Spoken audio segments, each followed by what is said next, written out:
Good evening. Welcome to the regular meeting of the Yarmouth Board of Selectmen or Select Board, whichever is your preference. On July 12th, 2022, please rise for the Pledge of Allegiance. I pledge allegiance to the flag of the United States of America and to the republic for which it stands, one nation, under God, indivisible, with liberty and justice for all.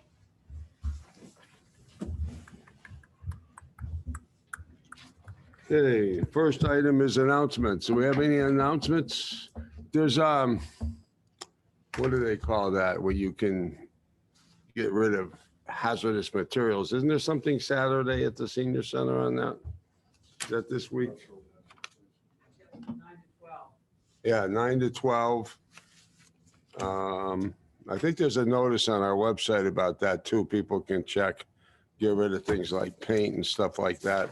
I do think, however, I read there was a restriction that with the paint, it can't be less than a gallon container or something like that. So people should check on that. Any other announcements? No? Okay, we'll go to public comment then. Anyone? Yes, Chris Greeley. Good evening, Chris Greeley from West Yarmouth. I'm actually here to offer an apology to Kyle because when I was here last time and talked, I indicated that I could not find past minutes of meetings from the Community Economic Committee. But I also had problems at the same time even getting into the Yarmouth assessors area. So what happened was Kyle did contact me the next morning saying, I was watching you, you know, my minutes are all up to date. And sure enough, when I went back in the next morning, I was able to get into both the assessors area and to all of the minutes, and they were indeed up to date. And I actually promised him at that point that I would offer a public apology for having done that, because he does pride himself on working very, very hard on keeping the minutes and other things posted. So I'm here to publicly apologize and indicate that it was either a glitch on the part of the town or probably more likely my own computer skills. Thank you. I will email you with your penance. Oh, no. Anyone else? Okay. Public hearing, special entertainment, Riverview Bait and Tackle. You want to come forward on that?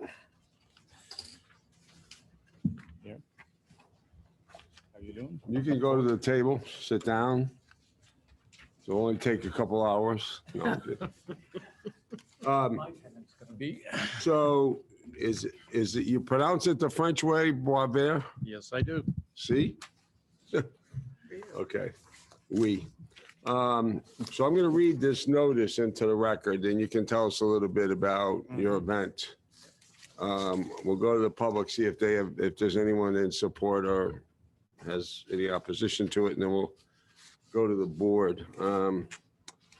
So the notice is as follows. The Yarmouth Board of Selectmen, acting as the local licensing authority, has received an application from Lee Boisvert at Riverview Bait and Tackle, Inc. for a special one-day entertainment license to celebrate the 50th anniversary celebration at Riverview Bait and Tackle, 1273 Route 28, South Yarmouth. The event will take place on August 13th, 2022. The special entertainment license hours will be from 10 in the morning until 5 p.m.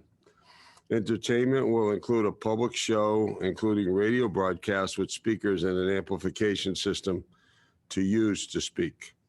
Hearing will be held on Tuesday, July 12th, 2022 at Town Hall, 1146 Route 28, South Yarmouth. The Selectmen's meeting begins at 6 p.m.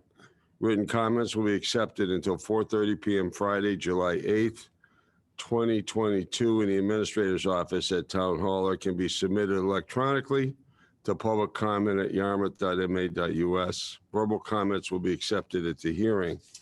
Do we get any email feedback on this at all? I do not believe we did. Okay. So go ahead, tell us a little bit about your event.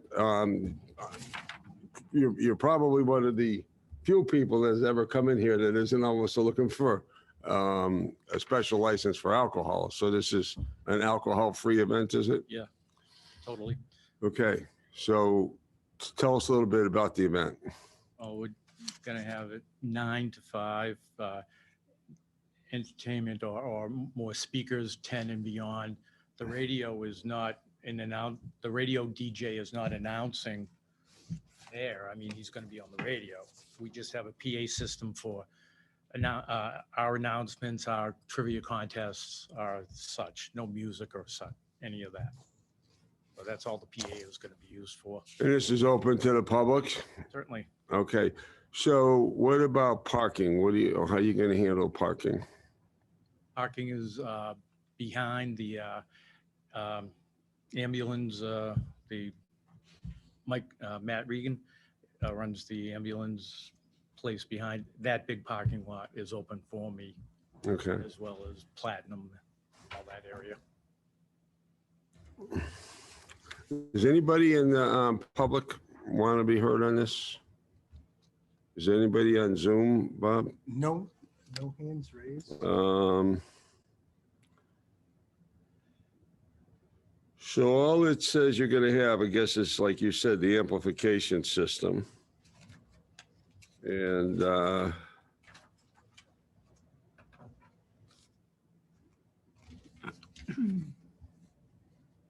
says including radio broadcasts with speakers. So I'm a little confused. You already talked about Radio having is a an lot. amplification. Is there going to be a radio? What's that? Radio Music DJ. coming in?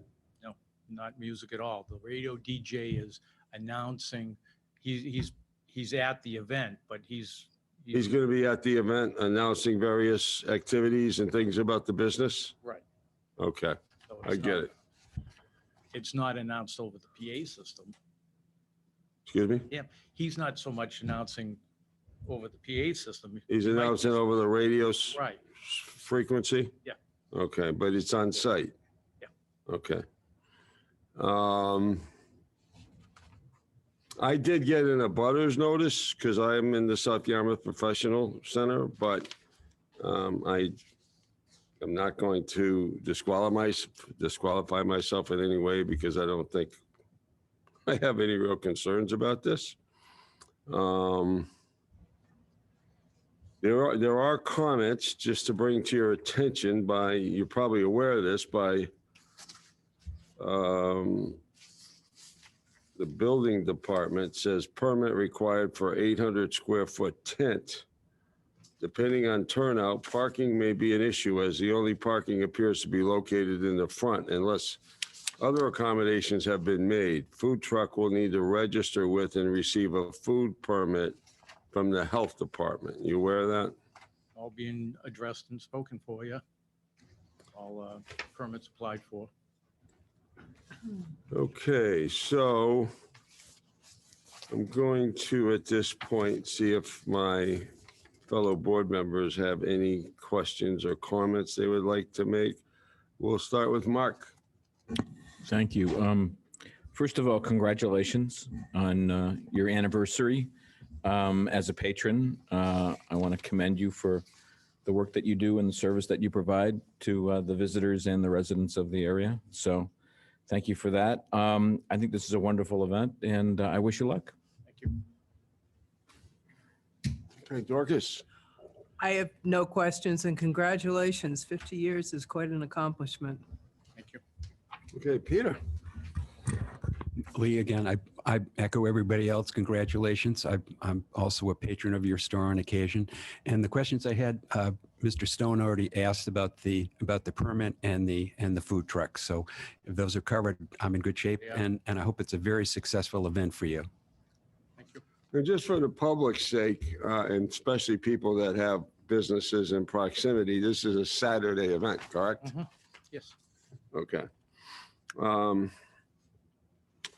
So do I have a motion to close the public portion of the hearing? So moved. Second. All those in favor? Aye. Aye. Anyone opposed? Okay. So do I have a motion to grant the entertainment license as requested? So moved. You have a second? Okay, all those in favor? Aye. Aye. Aye. Anyone opposed? So that carries by a vote of 4 in favor, 0 against, 0 abstentions. Do we have the notices? We have an affidavit. We got the affidavit? Okay, that's been on file. And you gave all the notices that All the were addresses. required? Yes. All right. So obviously, there's no big swell of public opposition here. So good luck to you. I hope you have a great event. Thank you. It's the Saturday, the 13th. 13th of August. All right, Congratulations.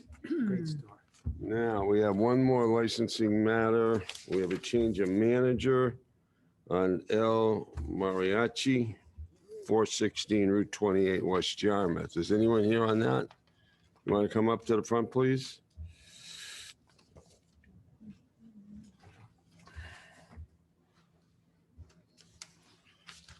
Good evening. You want to give us your name?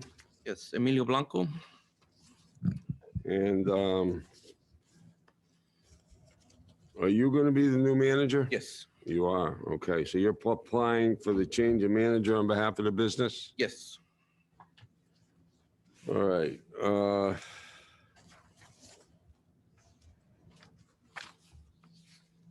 So why don't you tell us a little bit about your background and you've been working for the business since when?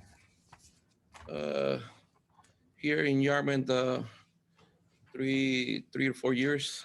All right. It says, I guess, May of 2019, thereabouts. Yeah. And what kind of work have you done for the business from May of 2019 until the present? I can tell you, I worked on the whole business aspect. I worked the kitchen. I work serving. I work the bar, managing, Okay. bookkeeping. How do you pronounce your phrase? Is it Emilio? Yes, Emilio. Huh? Emilio. Say it again. Emilio. Emilio. Yeah. Almost like a Y sound. Emilio Blanco, right? Yes. Okay. So Emilio, you plan to be on the premises about 40 hours a week, Yes. and you're going to be replacing David Lopez? Yes, sir. Okay.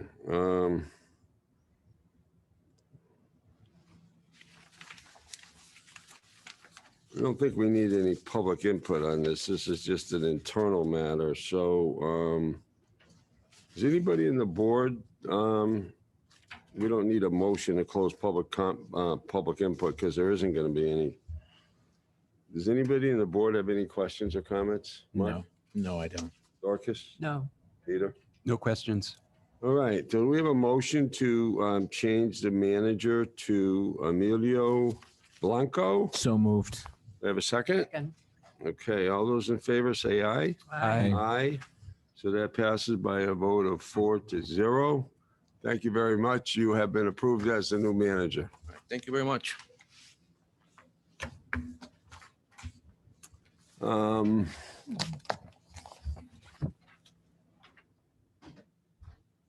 Let's see.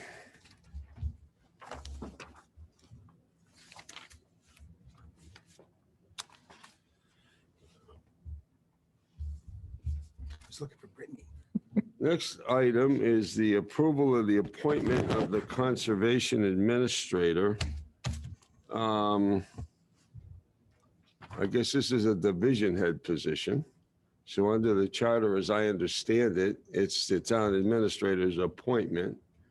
And the only way that appointment could be overturned is by 4 votes in opposition to the appointment, which we've only done once. Yes. So you want to tell us a little bit about your appointee?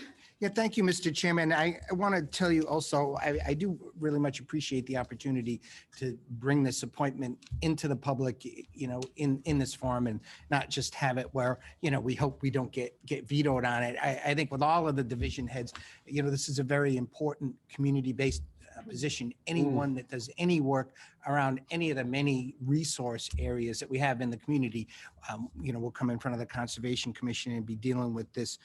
I want to recognize Karen Green, our Community Development Director. Now, she's the department head that this division reports to.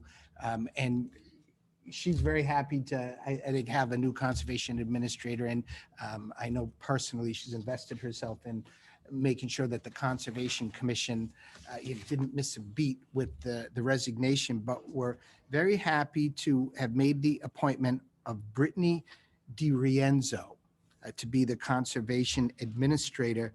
And just a couple of words on Brittany. She graduated magna cum laude with a Bachelor's of Science in Environmental and Ecological Science from Elon University. It's down in North Carolina. And she also holds a master's degree in forest resources from Clemson. And so very, very solid educational background. And also working as a forest restoration technician.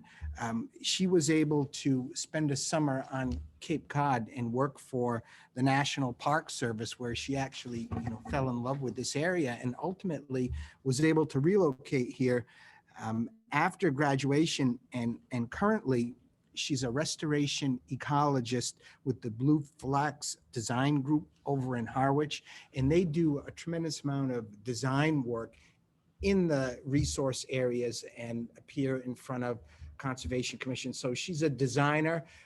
She does not have a lot of municipal government experience, but to have it, from the educational background and working in a hands-on basis professionally with all of the various wetlands regulations, I think we're very lucky to have a person, young, professional, energetic, hands-on experience. And I think she's going to be great for the town, great for the department. And I feel that, we got a very nice applicant here. So I was happy to make the appointment. Now, I do want to point out too, that in doing this recruitment, I treated it like a department head level position. It's a very important position, as we talked about, for the town. And we had a very nice panel. In addition to Karen Green and Sarah O'Reilly from Human Resources, we had 3 members of the Conservation Commission that participated in the interview process. And I want to tell you, from my standpoint, I was delighted to have the Concom representatives talk about their process and meet with Brittany. And I'm also happy to say we were unanimous in our selection. And I find a lot of times with the professional panels we put together, it tends to be a unanimous type of approach once we get into the details of it. So Conservation Commission, I think, is very happy with the appointment as well. Okay, does anybody have any questions or comments, starting with Mark? Thank you, Mr. Chairman. First of all, I want to thank Bob, our town administrator, for the way in which he's sort of managed this process in consulting with the board. So I just want to make that abundantly clear. In looking at Brittany's resume, it's incredibly impressive. I mean, she's just the honors and the recognitions that are at each of the schools that she attended, and then the work experience. I know it's important to have a municipal experience, but the thing is that she brings so much else to the table in terms of her experience and her academic credentials. It sounds like a very, very exciting appointment. So I'm pleased. I'm very excited, and I'm glad we found the right candidate to fit in this job. I think the big challenge is managing the workload in this office. It's been very busy lately, and we know that the Conservation Commission and the staff have been anxious to have support, and that's been a bit of a challenge. So hopefully we can sustain support for the new administrator, and we won't burn her out, because we've had the challenge here of training all these good people. They become very good at what they do, and then we lose them to other places. We certainly don't want to lose her. Like I said, looks incredibly talented. All right, thank you. Dorcas? The only comment is that I'm very pleased to see how you went about in the hiring process and bringing in the Conservation Commission. And hearing that they have a unanimous approval, I can't think that there'd be anything else but a yes for her. Thank you. Okay, thank you, Dorcas. Peter? I was a little worried about the lack of municipal, but I'm sure that under the tutelage of Bob and Karen and folks, she'll come up to speed. Clearly, she's got a very, very strong CV here and a good work experience. So I'm pleased with everything. Thank you.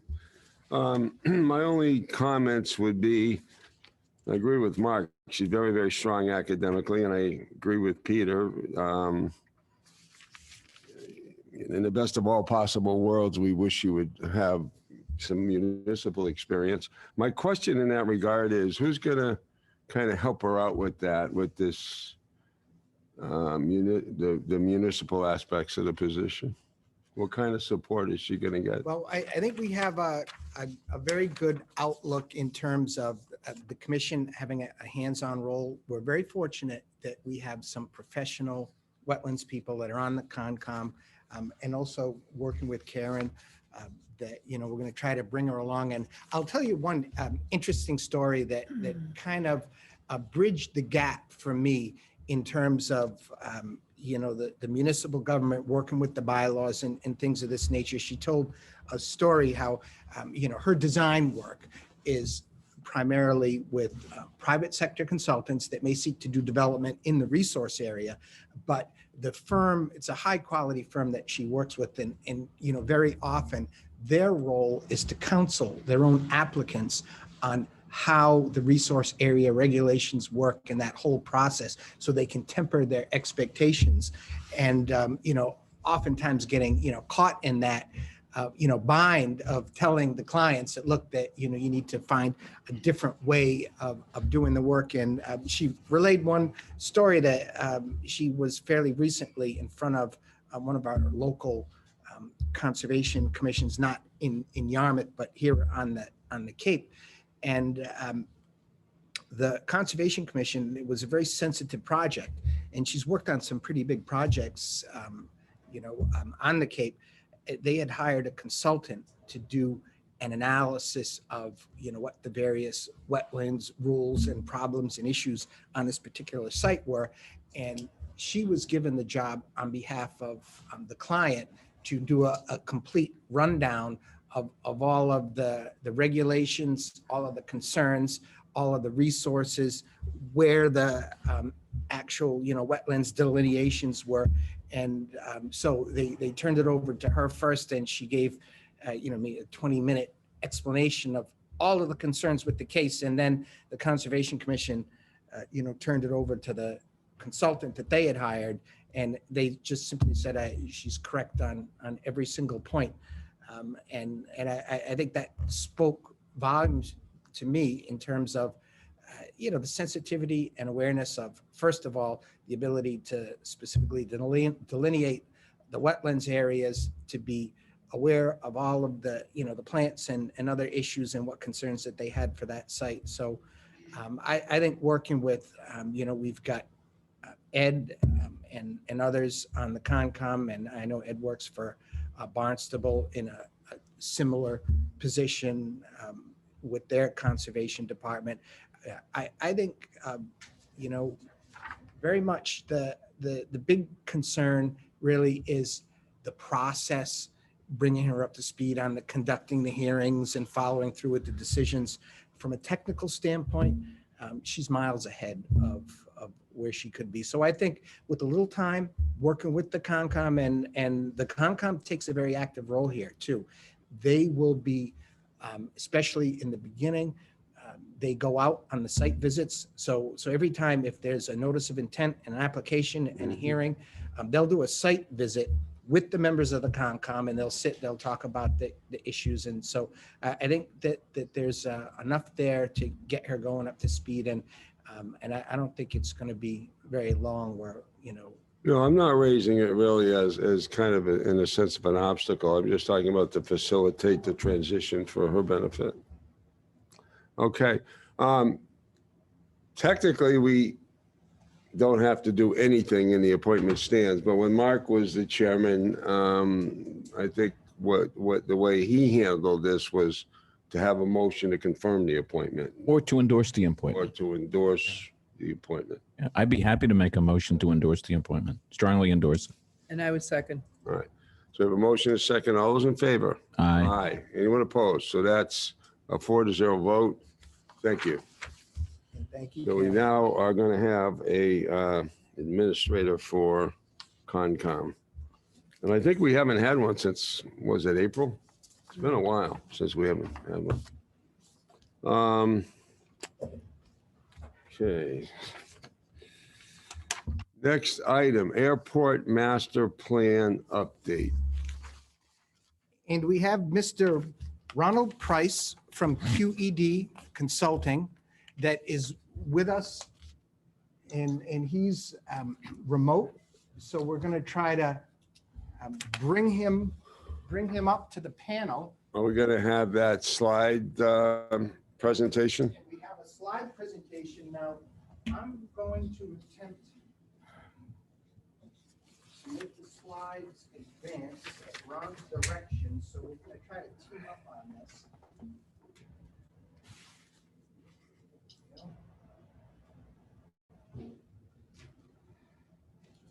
So let's check in with Mr. Price. Are you here? I'm here. Can you hear me? Yes, we certainly can. Good Yes. evening. Great.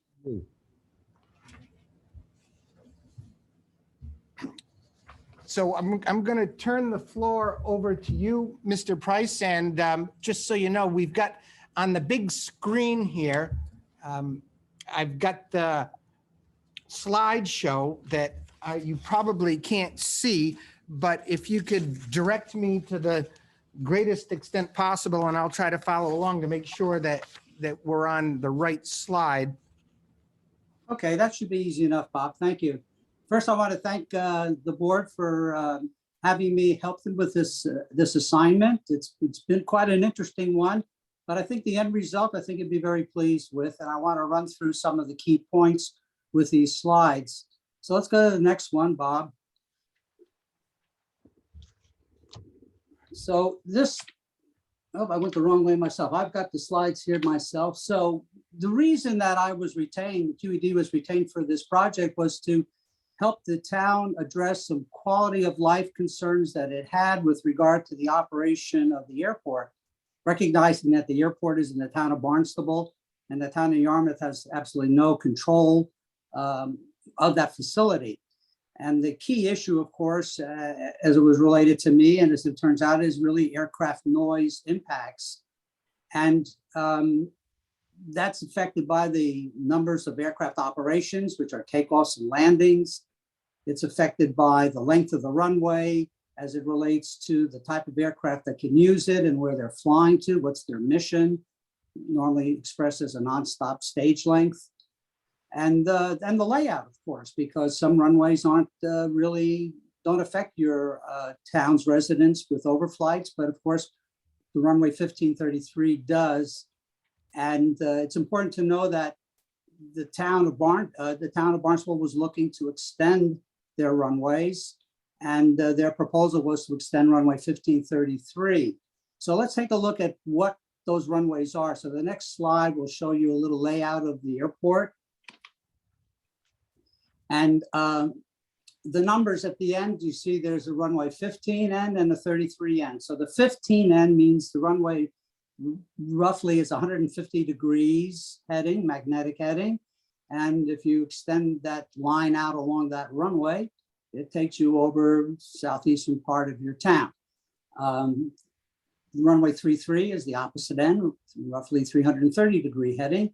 And 624 is the secondary runway at the airport, which really has very little impact in terms of operations that overfly the town. The runway, actually, the primary runway is slightly shorter than the secondary runway, and that's not atypical, but they're roughly 5,400 feet in length. But there was an interest by the town of Barnstable to lengthen one of these runways to better serve the aircraft that they expect to use. So let's go to the next slide.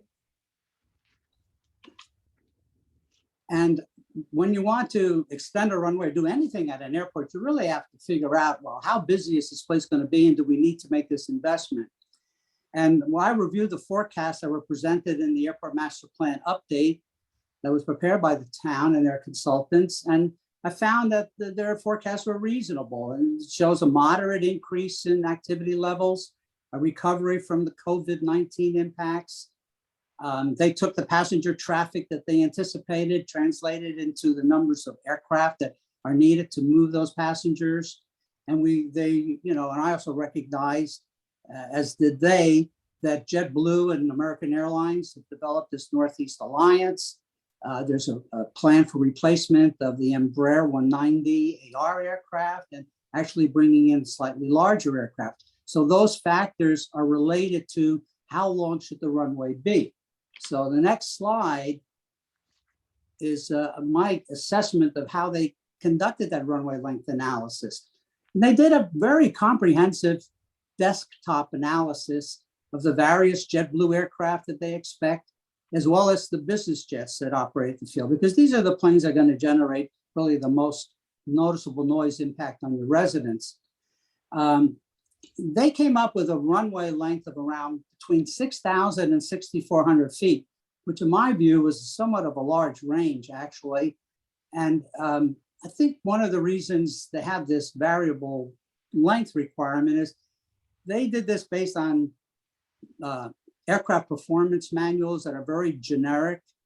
And they didn't take into account any specific aircraft operator input. When I did my analysis using the same documents that they use, I came up with a shorter runway length. And I can only explain that in terms of how I interpret the charts and how they interpret the charts.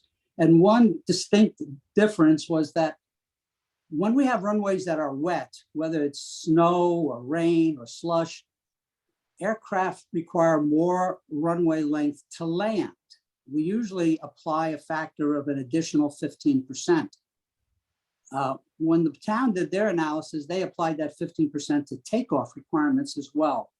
That's contrary to what the FAA advisory circulars are, how they're written. It's contrary to how some of the performance charts that the aircraft manufacturers produce, which are generic, at least the ones that we're allowed to see, because we don't own the airplane, so we don't get that very large performance manual that is specific to every aircraft type. So that's an important distinction, which will bear out a little bit further in this presentation, how we're going to address that. Let's go to the next slide. When the town looked at their various options to extend one of the two runways, they chose to extend that 1533 runway. You could see in green the area or the lengths where those extensions are going to be placed. And they're doing this using a concept called declared distances. It's a little complicated. I could use a whole hour to explain this to you, but essentially the planes take off at the far ends of the runway, but when they land, they are not using those green area portions. But they wind up with a takeoff, TORA, takeoff runway available length of 6550, which is longer than their 6400 requirement. But then when you look at all the other declared distances, takeoff distance available, accelerate stop distance available, landing distance available, they're down to as low as 5455. It's a complex calculation.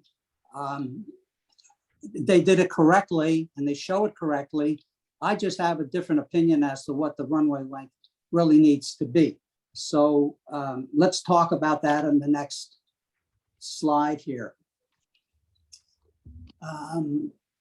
Just jump a little bit ahead. But anyway, their plan calls for developing the airport in 3 stages, as indicated over there. And the runway 1533 extension is in the 2nd stage, which won't start, according to their planning, until 2027. So we're 5 years away from this even happening. And I have suggested to Bob and to the town, and I've even made my thoughts known to the airport, that they need to re-justify their runway length requirements and get specific user input.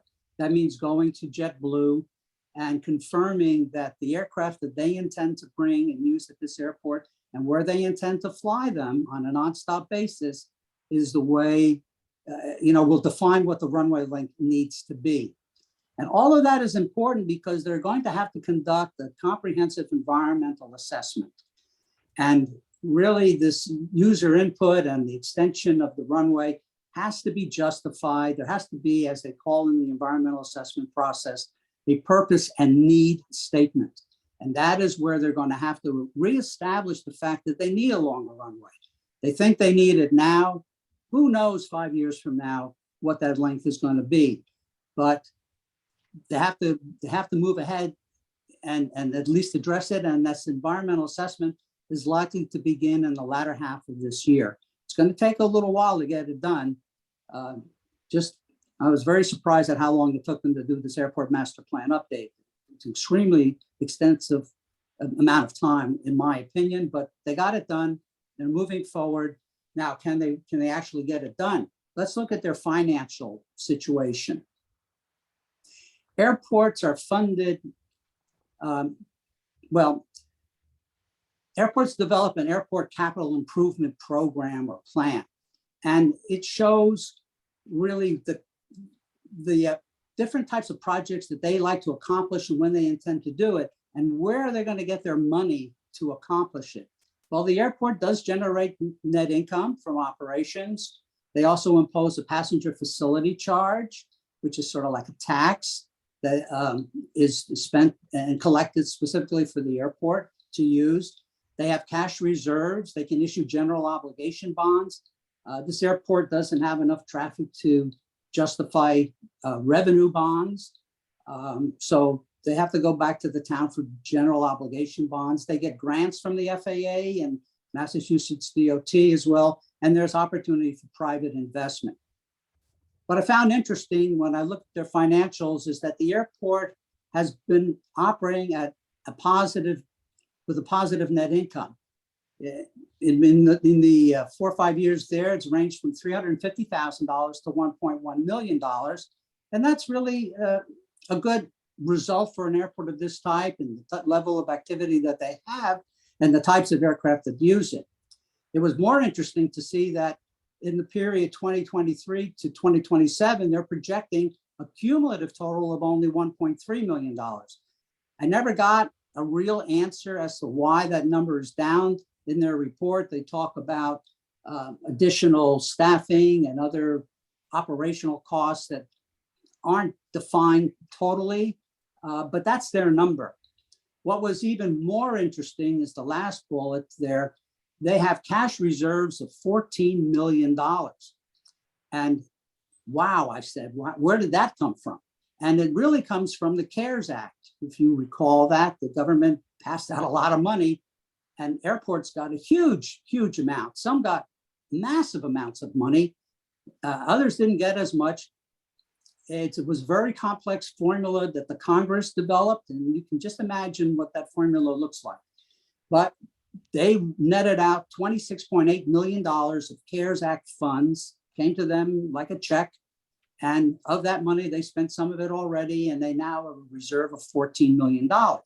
So how does that relate to their airport capital improvement program?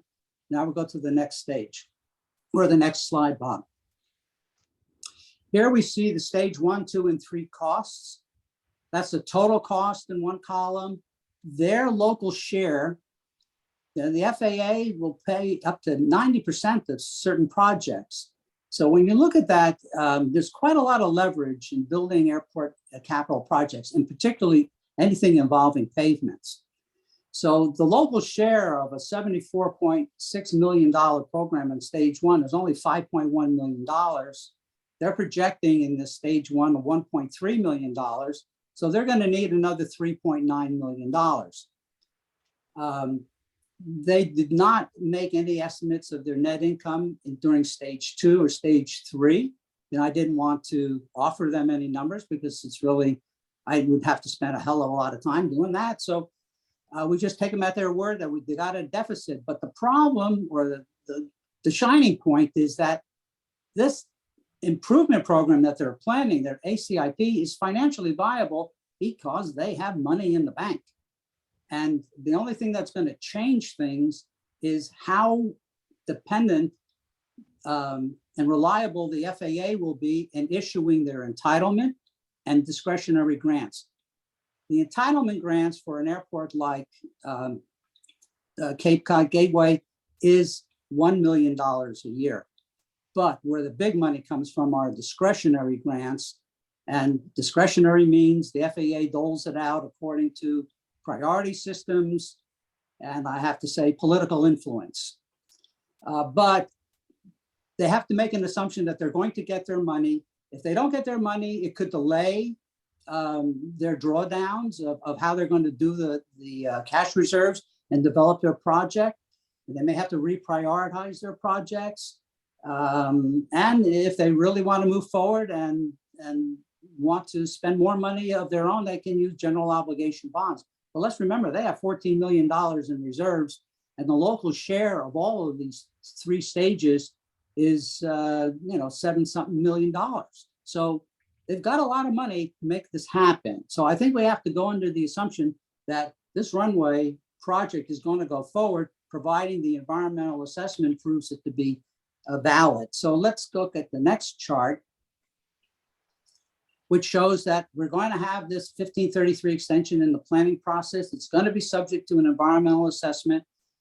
One of the positive outcomes that we've been able to achieve for the town of Yarmouth is a strong voice at the table during the scoping process for this environmental assessment, as well as reviewing the documents as they are prepared by their consultants. This hasn't happened to any great extent in the town of Yarmouth before, to my knowledge. And so I think that this is getting you to the table where you can influence how this project is going to be studied through the entire environmental assessment, the impact categories. Again, this assessment should look at how long should the runway be? That's the purpose and needs section. It should look at noise mitigation. Even when runway 624 is improved, they're going to make some improvements to that runway end.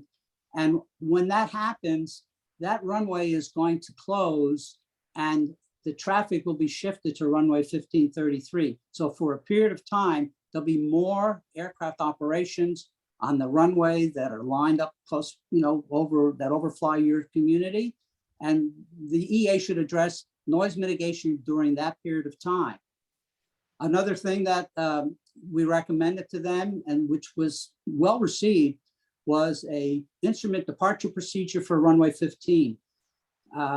Without too much detail, right now when an aircraft departs to the southeast, the plane takes off, the pilot goes pretty much wherever they want. They're directed by air traffic control, but there's a lot of leeway in where that airplane flies, and it can be very variable. We have a way of having the aircraft follow a flight path that is the least invasive on the underlying land areas. And this is what a published instrument departure procedure will provide for departures to the southeast. And when we met with the town, they were very impressed with this as a solution for some of your noise abatement issues. Another thought that needs to be considered is that the environmental assessment needs to address aircraft noise, not just on an annual basis, because very few people can relate to average noise levels. It's periods of quiet with periods of noise. But single event aircraft noise contours can be developed, and they're the most effective way of communicating to the public how loud things are going to be as these aircraft depart the airport. We also suggested to them that there be a preferential runway use program when the traffic and weather conditions permit. The air traffic control tower can manage that, and they can make it such that maybe runway 624 is used more often than 1533, only because of a noise issue, and as long as the winds and the weather permit it. So that's something that should be addressed in the environmental assessment. And another thing we noticed was that they have a voluntary aircraft noise abatement program. Again, I think you need to realize that even the town of Barnstable has no control over the aircraft once the wheels come off the pavement. It's totally an FAA airspace management realm, and the town has absolutely no control. But they have a voluntary program, and one of the things that I thought about their program was that it's printed, there's no graphics. So anybody who reads it and is unfamiliar with the field or what's around it isn't going to understand it very well. We suggested that they provide some graphics to complement that document, and that was well received as well. So the last slide is just a picture of the airport here, and you can see the alignments of the runways and your areas, particularly to the southeast. So if we want to refer to locations, we can use this slide to do that. But I try to go very quickly. I gave you 15 minutes to do this. I probably took more than that, but I'm open to any questions, any comments. I'll turn it over to you, Bob, and the board.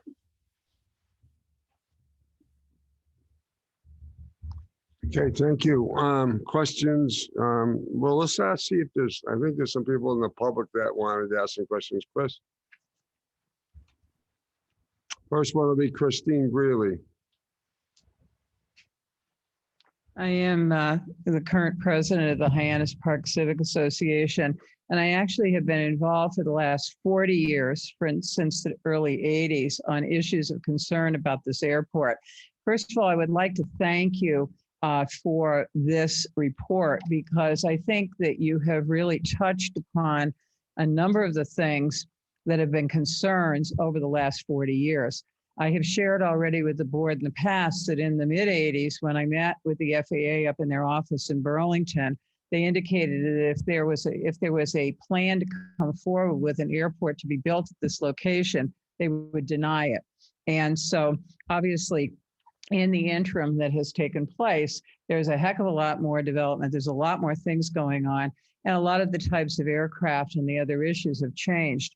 One of the things that is significant, and I was glad to hear you report this, is that they are using some significant money from the CARES Act to then indeed rip up and rebuild 624 beginning early next year, with the belief that it would be completed late in the year, which would mean that during the coming year in 2023, all aircraft traffic will be using 1533. This becomes a major concern because our history, and most recently, is that the tower has been approving the approach and takeoffs of these aircraft into areas that have never seen air traffic over them. In other words, literally they come down, take off at 33, and almost make a direct right-hand turn over Hyannis Park to the left at the bottom of your slide, as opposed to heading out over the bay. In addition, we have aircraft coming in that way, and we have people complaining from that area of Hyannis Park who've never had air traffic over them before. On one occasion, I lived down at the edge of the bay. I had an aircraft come up Glenwood Street from the harbor and make a sharp left turn to go land on 1533. When I filed a complaint, because I don't normally file complaints, I was given a flight track, a document that claimed it had come straight in from the bay into a direct landing on 1533. It was a total, so whether their equipment is wrong or they were lying to me, I've used the line in front of this panel before, who do you believe, me or your lying eyes kind of thing. And that was, a serious concern.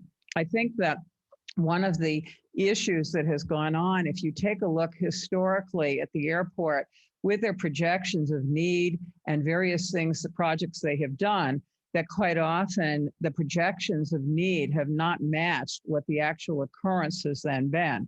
And then in a lot of ways, some of this is, if you build it, will they come? There's been a lot of work at this point in the last several years with the new airport manager, in which they've gone out, nationally to try to encourage new airlines and new air services to come into this airport, which is a growing concern. I got to tell you, if you're standing out in the Staples Plaza at the end of the 624 runway over there, when an airplane comes in, I actually had someone with me one day who screamed they thought the plane was crashing.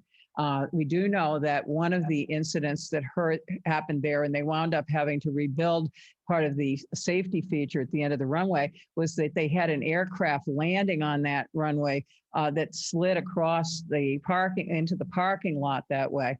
In addition, over the last number of years, the 2 fatalities that have occurred out of that airport, one was a plane that indeed was fatally crashed into Lewis Bay. The other one fatally crashed slightly outside of the bay on the far side of Great Island. And so the neighbors, the quality of life, I had someone talk to me the other day saying they no longer set their alarm clock because the 6:05 flight that takes off every day over their house wakes them. They don't need an alarm clock anymore. And basically what they have said that sort of the voluntary operational hours are between 11 p.m. and 7 a.m. And yet what we're finding is overflight, 12:30 at night, 12:45 at night, 6:05, 6:35, there's a regular plane out of there. But what's very, very concerning is that there was quite an endeavor a while ago to try to create the voluntary flight paths for pilots to use. And what has happened is that a lot of the overflights that we're seeing in the last couple of years have actually been tower directed, which has been a very, very great concern because they are now not flying in directly from south of the bay into 1533. Personally, if I was to make an advisement, I would like to have them have all aircraft land and depart off of 15 in 2023 because they're making the revenue or attempting to make the revenue for the town of Barnstable. We receive not a penny from this, but our community and Yarmouth is suffering from the consequences of the noise and environmental issues. And I keep wondering about what all this jet fuel and the fumes that you see with these planes as they're taking off and landing is also doing to our environment, particularly as we're trying to work to reconstruct a lot of that area. So I think that one of the things, as I said, I was very heartened by the work that you did here and a lot of the observations that you made, because I think some of these have been a concern for a long time, and very specifically the question of why do they need a runway that long? Does it really need to be that long? And they are indeed doing a very, very expensive, I mean, I think it's somewhere in the vicinity of $12 or $13 million new construction of 624. I mean, that runway will be totally decimated, removed, and rebuilt next year. So I thank you for your presentation.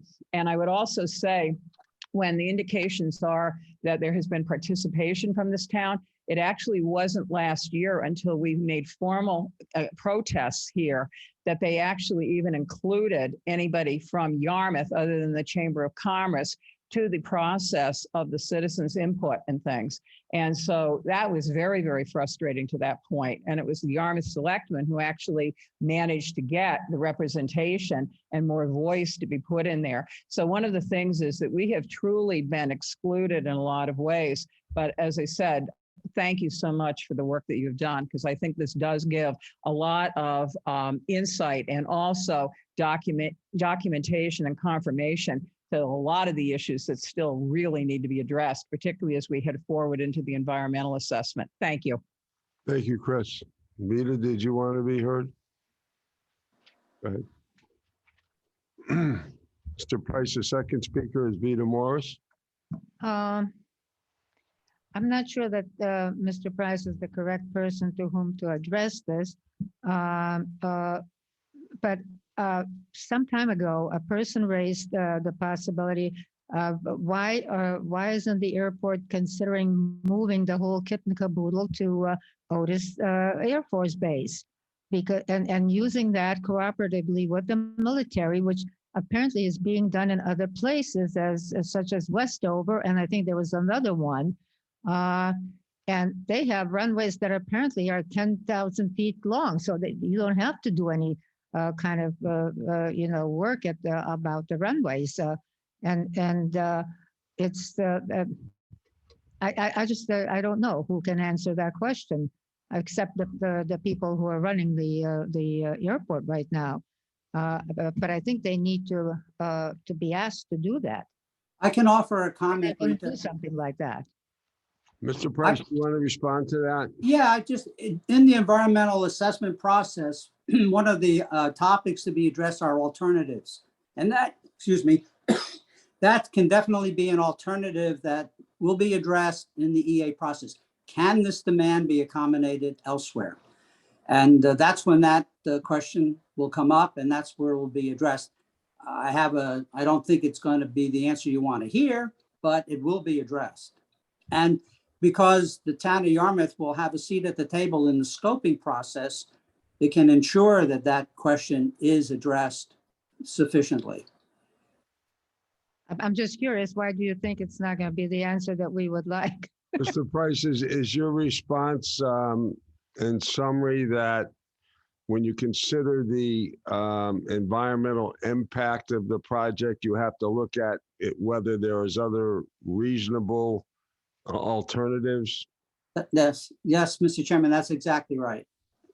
But the reason I say that why it's that not would come likely- up in that particular context, Peter. No, I understand that. It's just where he said that the answer might not be what we were looking for, and that's what I'm kind of wondering about, because Well- it seems to be able to accommodate a lot of our issues here, Yes, Well, all I can say is, Rita, it will be addressed, but lately the Department of Defense has been rather secretive about these kinds of things. And a joint use facility, I haven't seen too many new ones come about lately. Let's just put it that way. They do exist, but I haven't seen anything new in that regard where communities have abandoned their municipal airport and moved the operations to a military field. thank you. Anyone else? We have Mr. Sullivan, who is. Tom Sullivan, can you hear me?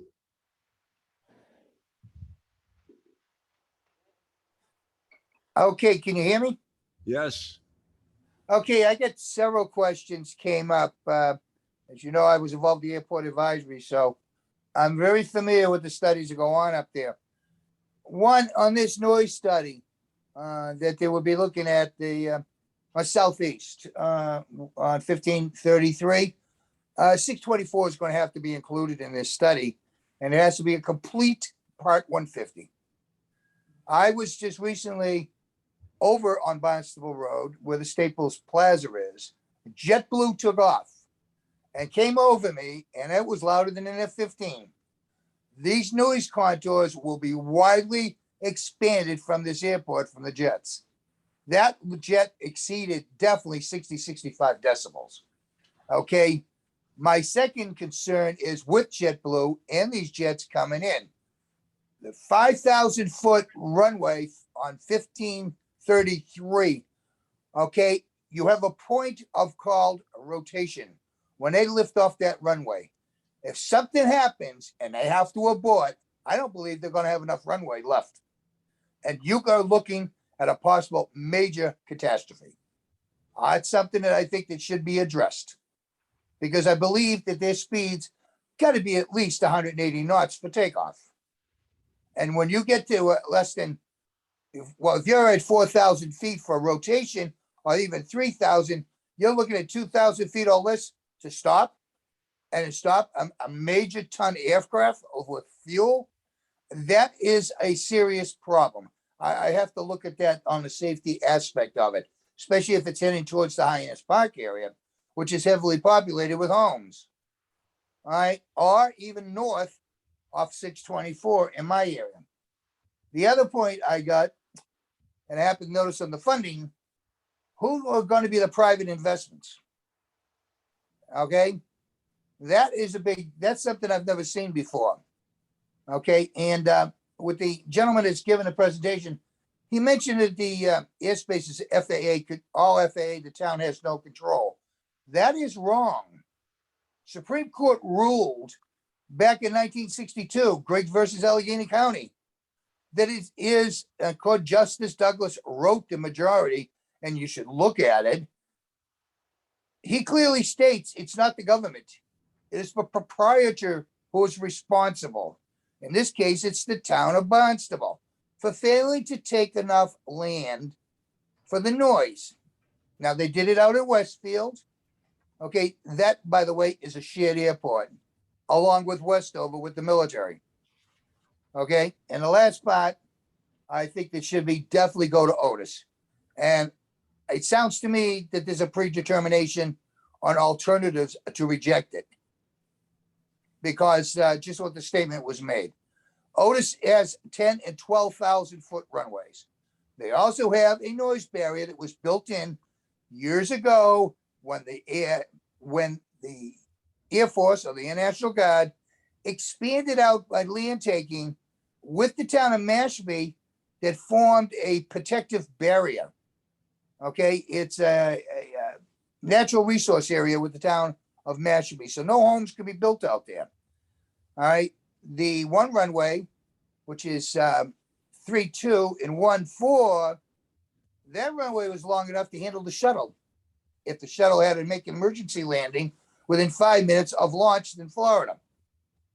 That's how long the runways are. And they had even an overrun, which would affect no homes.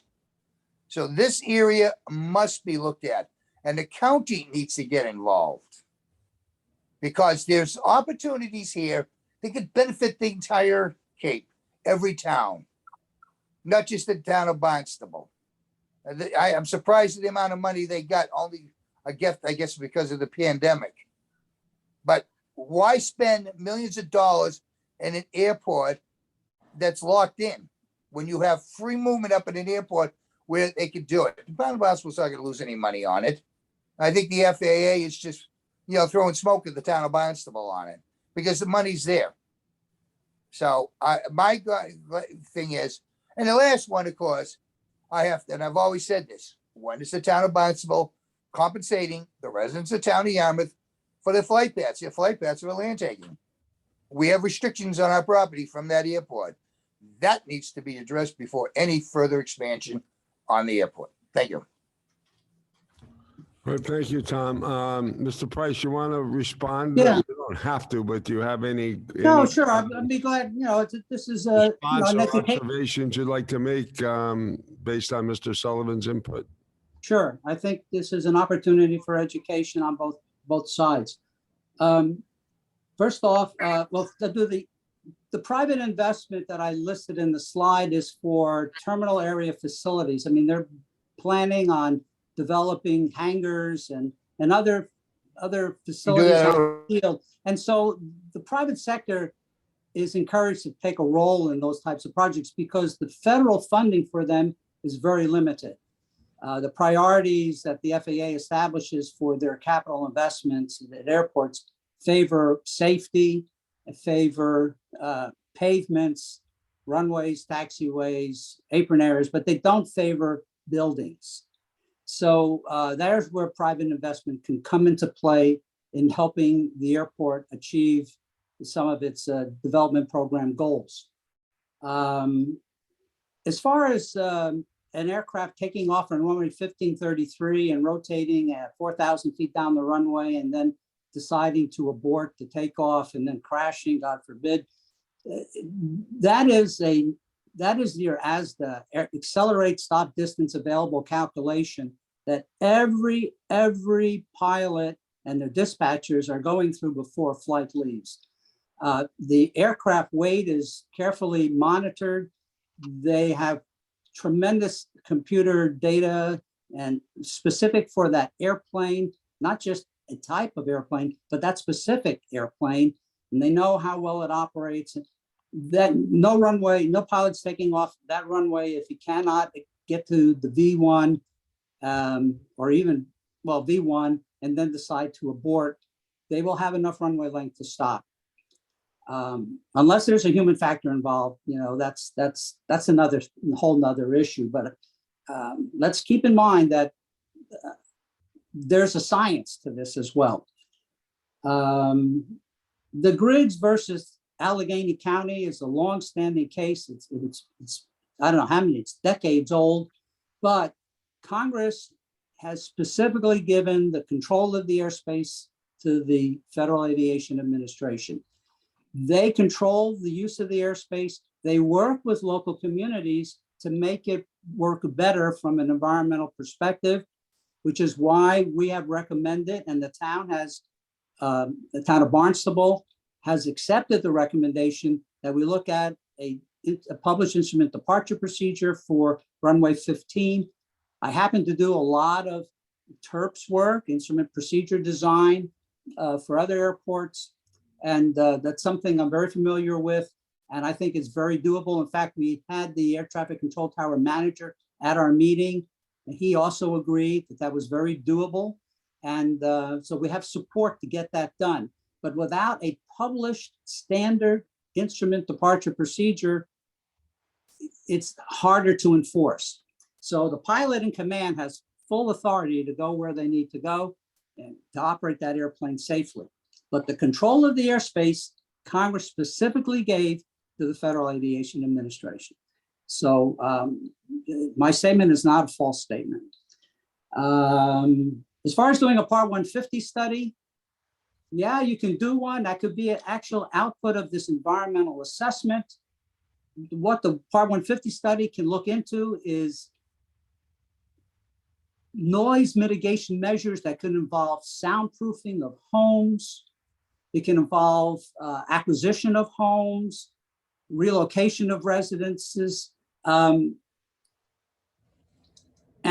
I haven't seen a Part 150 study done in the United States in the last 5 years at least. It's not gaining a lot of favor, and it probably would get a very low priority rating to be done. I think your issues can be addressed through the environmental assessment process, and all of those things that Mr. Sullivan raised can be brought to bear in the scoping process, which I think was a great coup for the town of Yarmouth here to have a seat at the table. So let's try to take a cooperative view, recognizing that there's going to be differences of opinion, but this is a democracy, and we should be able to work the issues out and reach a compromise that works for everybody. Thank you. Chris Greeley has her hand up. She has another question or comment that she'd like to make.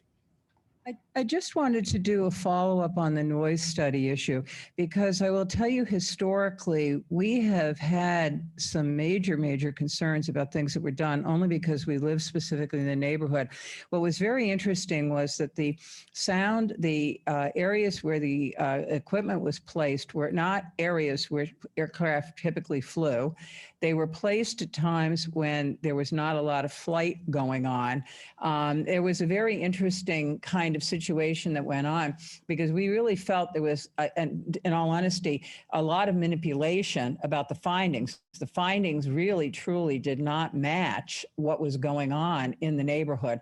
So I think that is, you know, if there's going to be a noise study going forward, I think there needs to be, you know, real feedback from the community about where these planes are and what's going on, particularly since the flight maps, the tracking maps aren't matching some of the experiences people are having on the ground with the planes overhead.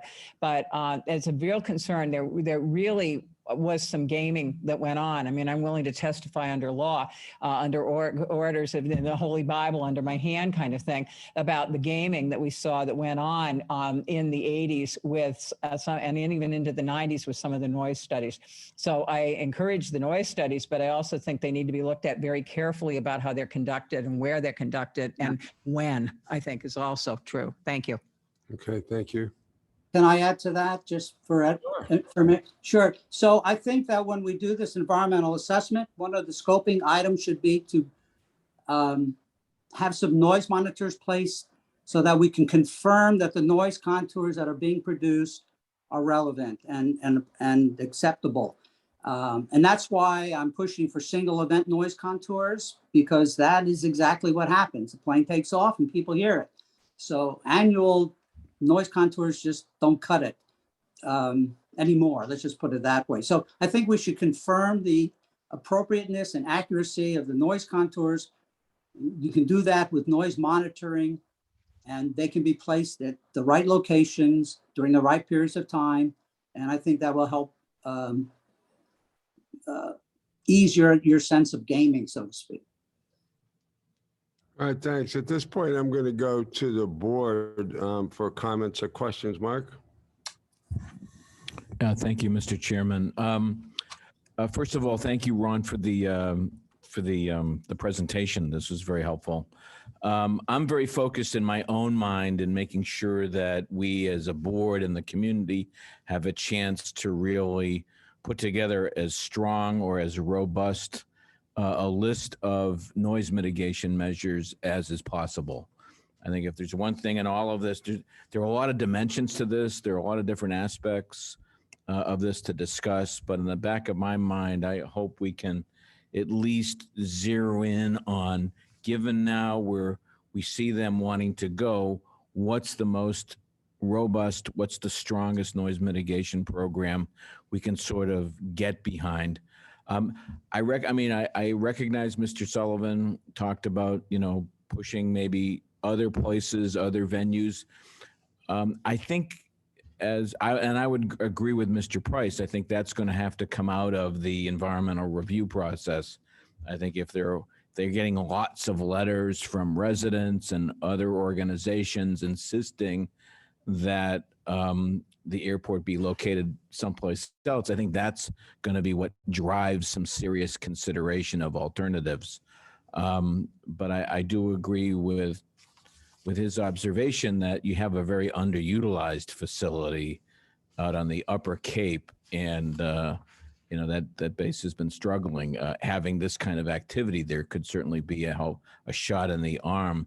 But getting from here to there, at least in terms of giving some serious consideration, is going to be difficult. And I'm just being realistic. So I think it's great to be thinking of the ideal or maybe some other measures that might be very popular. On the other hand, let's not lose sight of the fact that I think our best, the best weapon but the best set of recommendations we should try to zero in on relate to the most robust, the strongest noise mitigation program. And I'm glad that we have this kind of advice and this kind of guidance.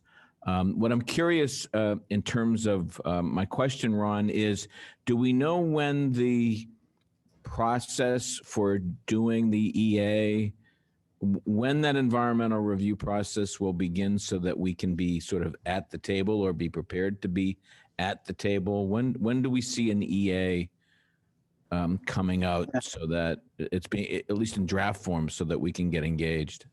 That's a very good question. I've been wondering myself because the original schedule was to do the scoping in March, and here we are in July. I mentioned earlier, it took an extraordinarily long amount of time to produce this airport master plan update. I probably waited 4 months just to read the financial section. It wasn't available. I almost had to beg to get it. But we got it, and the plan is done. I would assume that this EA process is got to be on the top of the airport's agenda. They certainly have the funds to go ahead and do it. The FAA is aware that it has to be done. And I should also say that if the environmental assessment raises serious concerns, the FAA has to issue a document after the assessment is completed. And that is either a finding of no significant impact, or a FONSI, or we move to an environmental impact statement, which just pushes the project even further out. So I've encouraged Bob to stay in touch with Katie Service at the airport, whom he has a good working relationship with at this point, and just keep on top of when is the scoping meeting going to occur, and just don't let it slip. That's the whole point. You need a seat at the table, and she's aware of that, but I don't know when it's going to happen. I really don't. Well, Mr. Chairman. Yeah, I just think that this is something that is critically important that we need to stay on. My follow-up question to you, Ron, in looking at a master plan update like this, is it normal to do an EIS for an initiative such as this? Is that not necessarily? The EIS is the need to do the EIS, environmental impact statement, is predicated on the results of the environmental assessment. I understand, but what I'm asking you is, look at the projects, look the mix of projects. Is this the type of development that would normally require an EIS? I think it will go to an EIS. One of the reasons is it's probably going to draw a lot of controversy in the community something that the FAA does not like to have to be part of. So maybe for their own purposes, they'll push it to an EIS just Yeah. because they don't want to make a decision. I've seen that happen before. So this is a major, it's a major development action. Now, if they do the runway length analysis and it shows that they only need 5,600 feet, then that's a much smaller runway length requirement. There may not need to be an EIS if it goes to that length of runway. So that's where the EA comes in. That purpose and need section is very important. Do they really, really need or anticipate, can they justify the anticipation of larger aircraft going longer distances, nonstop stage lengths, that they need a longer runway? And that will drive a lot of the assessment and perhaps the need for an EIS. Yeah, Mr. Chairman, I would just recommend that as a regular agenda item during the administrator updates, the reports that we get periodic updates on the status of EA/EIS. We want to make sure that when that window of opportunity comes up for public comment and public engagement, we can be prepared, but we can also help alert our residents and others in the community that have a very strong interest in it. So I think that's a high priority for us. That's a very good suggestion, and I'm sure that we can dialogue with the town administrator to make that a regular event in terms of the updates. Thank you. Okay. Dorcas? Well, I second all of Mark's comments, but I'm also rather concerned about the issue of the length of the runway. There seems to be a significant difference between your comments of 5,600 and 6,400. And is there any input that we can have into that discussion, or do we really only have an input into the noise mitigation issue?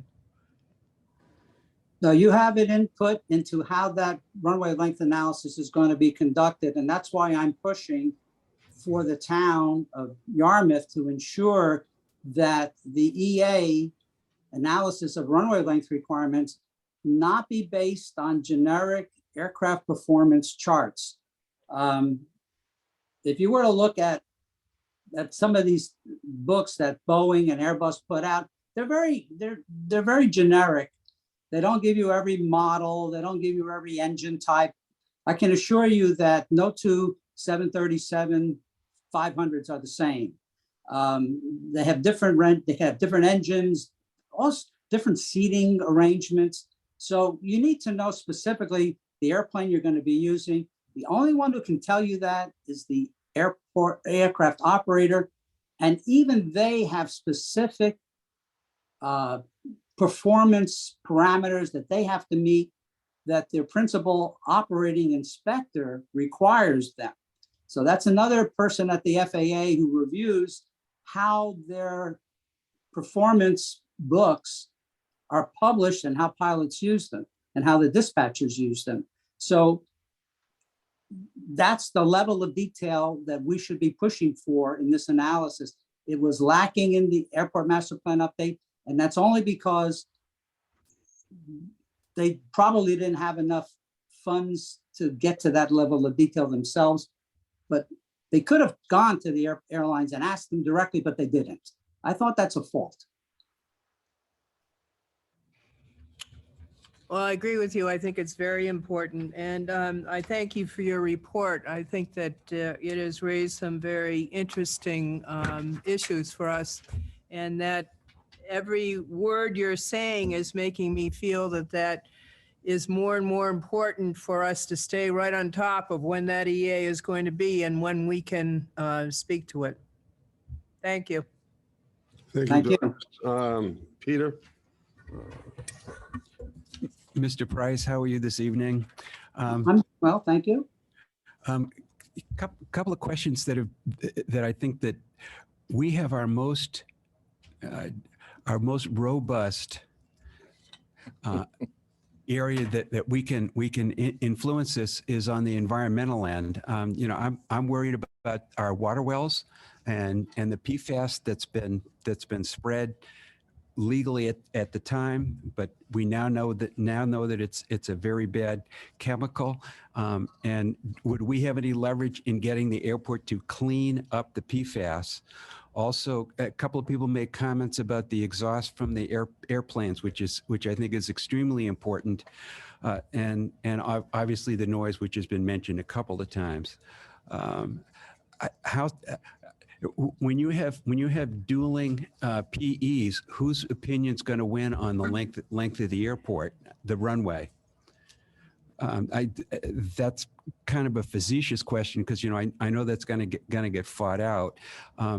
And also, you know, in the very brief financial statement that was given to us, the airport would have no money if they didn't get the $16 million from the CARES Act. They would not have that $14 million in there. So clearly even though they indicated they're making an increase in let's call it a profit, but clearly they were running a deficit in order to only have $14 million in the bank. If they got that 26 million and they only have 14, that means that they were upside down at least $14 million.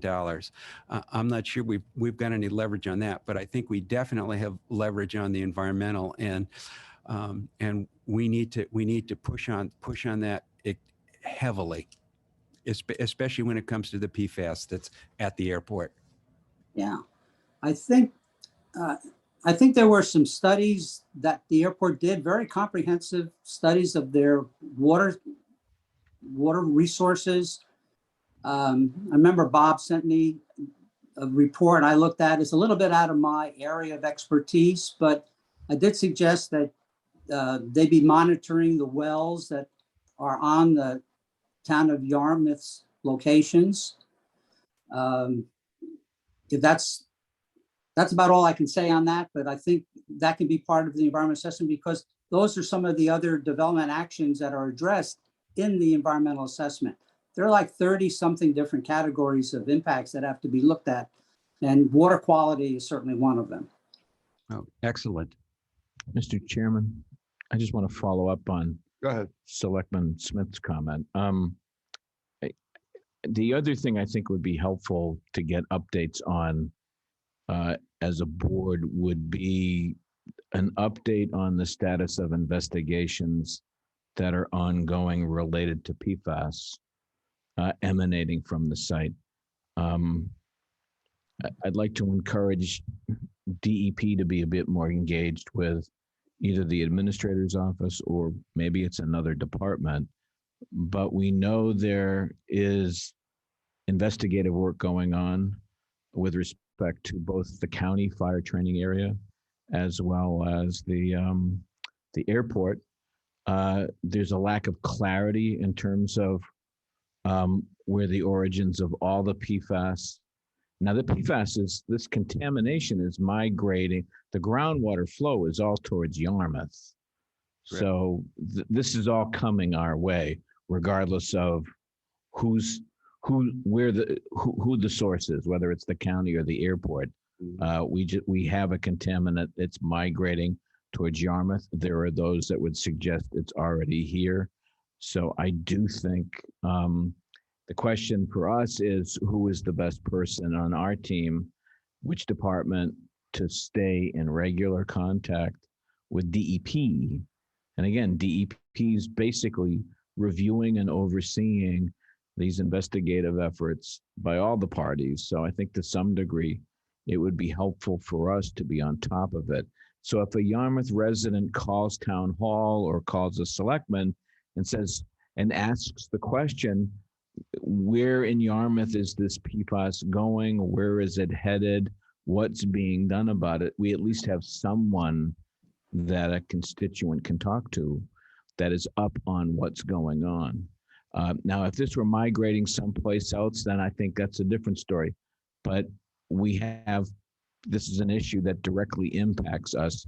And I just feel, I'm hoping to be told I'm wrong, but I'm just not sure we're as on top of it That's not to say that there aren't other important things going on, and it's not being attended to, but I do think there would be some value in having some in-house awareness, because there may be aspects of that work that need maybe more attention from a Yarmouth-centric point of view. Maybe there's some more investigative work. Maybe we want more wells drilled in a certain area so we can get a better handle on the plumes. I just think that this is an area that I too am very concerned about.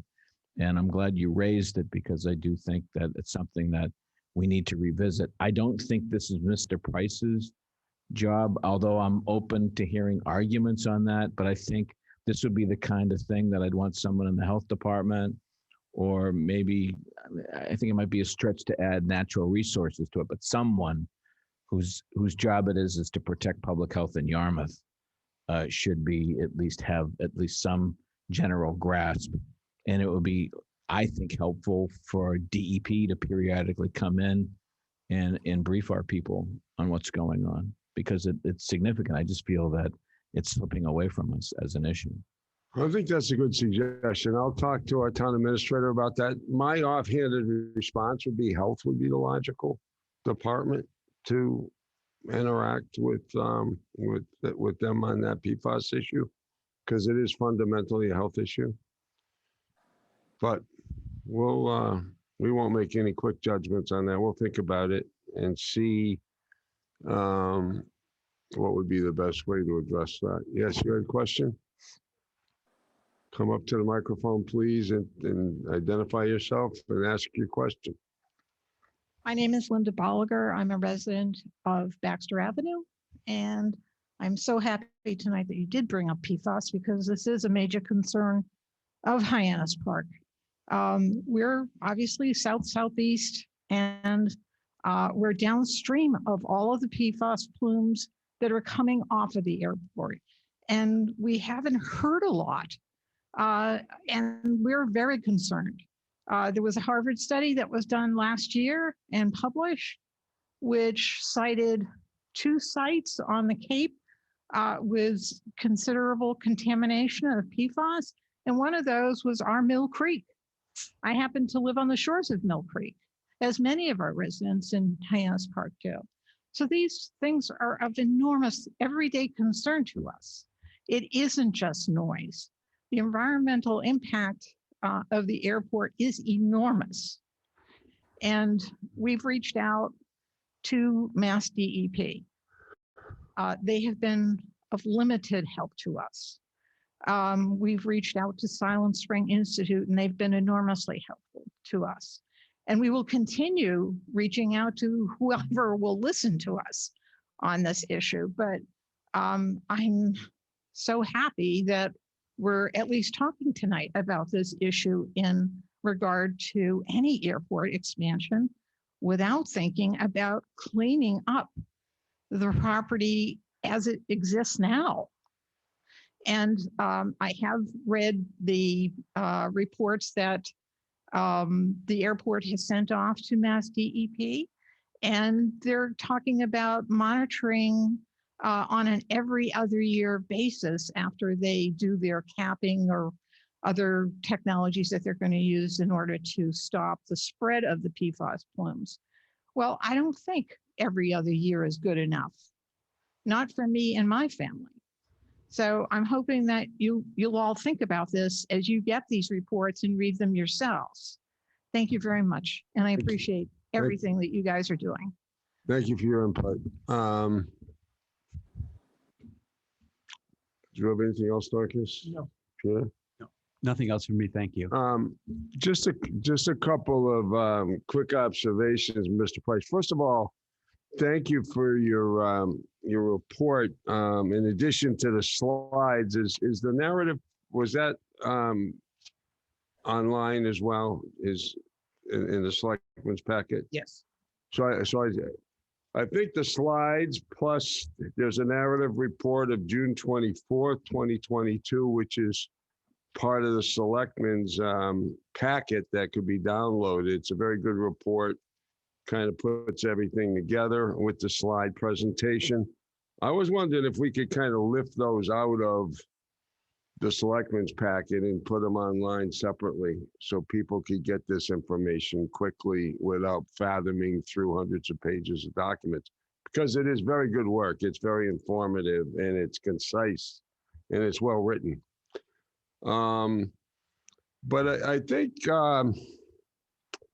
if I read you correctly, Mr. Price, and what you're saying between the lines is that the best approach to a lot of these issues through the environmental lens is because it affects almost everything. The environmental issue affects almost everything. It affects the length of runways, it affects flight paths, it affects altitudes, it affects noise, fuel emissions, and it's really almost the unifying point of focus for all these other things. It sounds like it is a bit segmented. People are talking about these other things and you're focusing on environment, but I think they all intersect, don't they?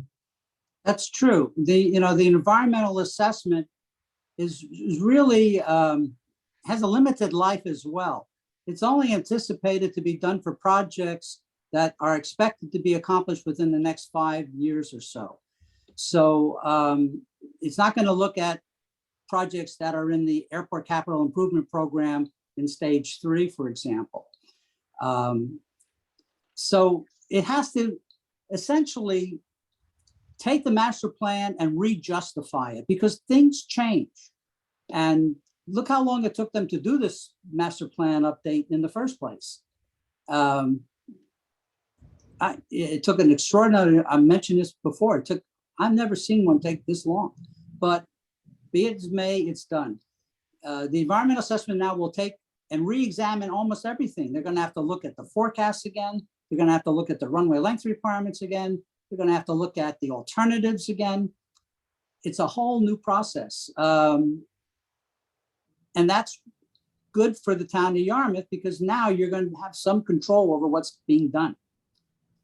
And when you look at alternatives, you're in essence looking at everything. Exactly. If you read the directives, there's an FAA order. It's a terrible word, order, but it's a handbook or a guide that says these are the things you got to do. And there's maybe 30 different impact categories that have to be assessed. Some, of course, don't apply, because we're not doing anything involving, I don't know. Some just aren't going to apply. Section 4F lands, for example, may not apply. Farmlands may not apply, but it's very all-encompassing analysis of what do you want to do? What's it going to mean to the environment? How do you mitigate it? Is there controversy? Should we go ahead with the project or not? And the decision to go ahead with the project kind of rests with the FAA in terms of their funding anything.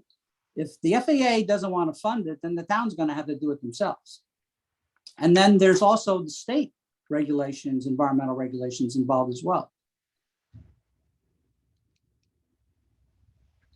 So it all comes to a focal point in this EA process. The master plan is a wish list of what the airport would like to accomplish and a basis for how they're going to do it. Now we get to the nitty gritty. Let's get it going. The first step is, what's the environmental assessment going to say? Okay, does anybody have anything else? If not, well, thank you, Mr. Price, for your presentation. And we look forward to pursuing these next steps with you as this project evolves. Great. I want to express my thanks to Bob. He's been wonderful to work with. He was new on the job when he started with me and we started together. So I hope I've educated him as well along the way. I'm glad to share that information with others and help you along the path of getting something done correctly. We're hoping to get your good work more publicized as we go as well. Well, there were 3 separate reports. I appreciate your comments. They were concise. I tried to write them in, for the layman. And I think I've been able to do that. And then in the meantime, be assured that Chris Greeley will be keeping a close eye on them. I have no doubt. You did a good job. Thank you. Well, thank you for your cooperation and your pertinent questions. Really, I think we all need to be focused on what's important and be cooperative with the town of Barnstable, because you work with them on other issues as well, right? So this is just another one. All right, thank you very much. Thanks, Ron. Thank you. Our next item, Have a good evening. you too. Next item is a review of DEP's June 1st correspondence regarding proposed watershed regulations. And Bob's going to give us an update on a meeting that was held specific to the two alternatives in that correspondence, meaning enhanced subsurface systems versus the town getting a 20-year permit for these nitrogen sensitive areas. Thank you, Mr. Chairman. Much appreciated. And I thought it was a very timely agenda item since receiving the June 1, 2022 correspondence from the DEP. There has been significant follow-up from the town of Yarmouth. And it's a very timely point to come back to the Board of Selectmen and review the progress in interpreting that correspondence that we've done already. I want to recognize Kurt Sears, and maybe Kurt, you can come on up and. Kurt's shaking his head. Kurt, come up to the front. He doesn't like to be up front, but the. We'll have to water call the police resources- department and seal off the room if you don't come forth.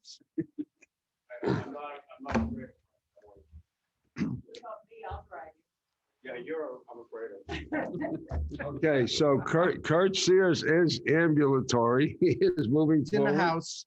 He's in the house, and I really do need to acknowledge his leadership and the Water Resources Advisory Committee that has been spearheading, staying on top of all of our issues, and that's the clearinghouse that our whole technical team, which Jeff Colby is really our spiritual leader. I know he's on vacation this evening. He felt bad. He wanted to be here, but he was earlier. I think we lost him on the Zoom, but through the RAC, we've been able to the first thing that we did is we got together with the DEP directly, and we had on June 27 a whole team with their whole meeting with their entire team, and they had folks from Boston, they had folks from the Southeast region, and I thought we really made some very serious inroads to having them specifically explain for us the regulatory framework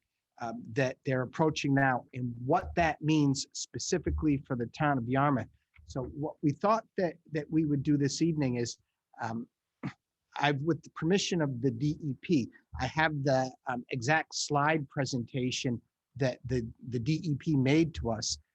And I'd like to walk through a couple of the elements of that. Obviously, we had a room full of engineers, talking all about these things, but I think it's good to have me as a lay person. I have some specific takeaways that I think are extraordinarily important. Number one, for the board to start considering immediately, but also this has some pretty significant impacts on the general public in our town. So what I'd like to do, and if Jeff, comes on here, again, he has just a great facility with all of this information, but I think I can cover some of the key points, and it is helpful having the DEP slides right here so we can hone in on some of the issues. Obviously, we had a very dense, highly detailed meeting, and you have, I think in your packet, there was the detailed agenda that we spent quite a bit of time going through all of the specifics on this. And again, I'm going to hit some of the highlights and hopefully open up some discussion on it. And Obviously, the key issue is the DEP has adopted a new proposed regulatory framework for addressing nitrogen mitigation in all impacted waterways across the Commonwealth. And if you take a look at what exactly they're doing, they point to work over the last 3 years discussing potential changes to adopting nitrogen sensitive area provisions into the Title V regulations. So one of the key items that we're looking at here, and specifically what this is all about, highlighted is new nitrogen requirements that the DEP is adopting for all impacted waterways, and how it's going to be defined, how it's going to be determined, and what the compliance issues are involved there. And again, they do point to subcommittee work that they've been doing since 2020, but we understand that this has been something that DEP's been working on since well prior to 2020, but they've had their new regulations in somewhat of a draft in this time frame. So just to get in a little bit more detail, the current Title V regulations are primarily defining the drinking water protections, but under Title V, they do allow the designation of nitrogen sensitive embayments through a regulatory change process. And that's what we're talking about doing, is the DEP is looking at nitrogen loading and adding that as a watershed-based regulatory issue, part and parcel, right on top of their Title V regulations. And we're going to talk about what that means for us. So what Title V will do is it will maintain their existing drinking water protections, which they've spent most of the time with, but there's a new designation of natural resource areas, nitrogen sensitive areas in communities, and that's what we're going to talk about a little this evening. And again, these nitrogen sensitive areas are defined as any watershed, right, to an abatement or subabatement that is the subject of a nitrogen total maximum daily load. That's the TMDL. If it's been measured and they've established what the total maximum load is for that waterway, and there is a water quality management plan, then that is what defines a natural resources nitrogen sensitive area. So those definitions, we'll see how they apply. And again, they define the TMDL is that EPA approved calculation of the maximum amount of a pollutant that's allowed to enter the water body. And in this particular concern, we're talking about the total maximum amounts of nitrogen, which are having the major impact on our waterways.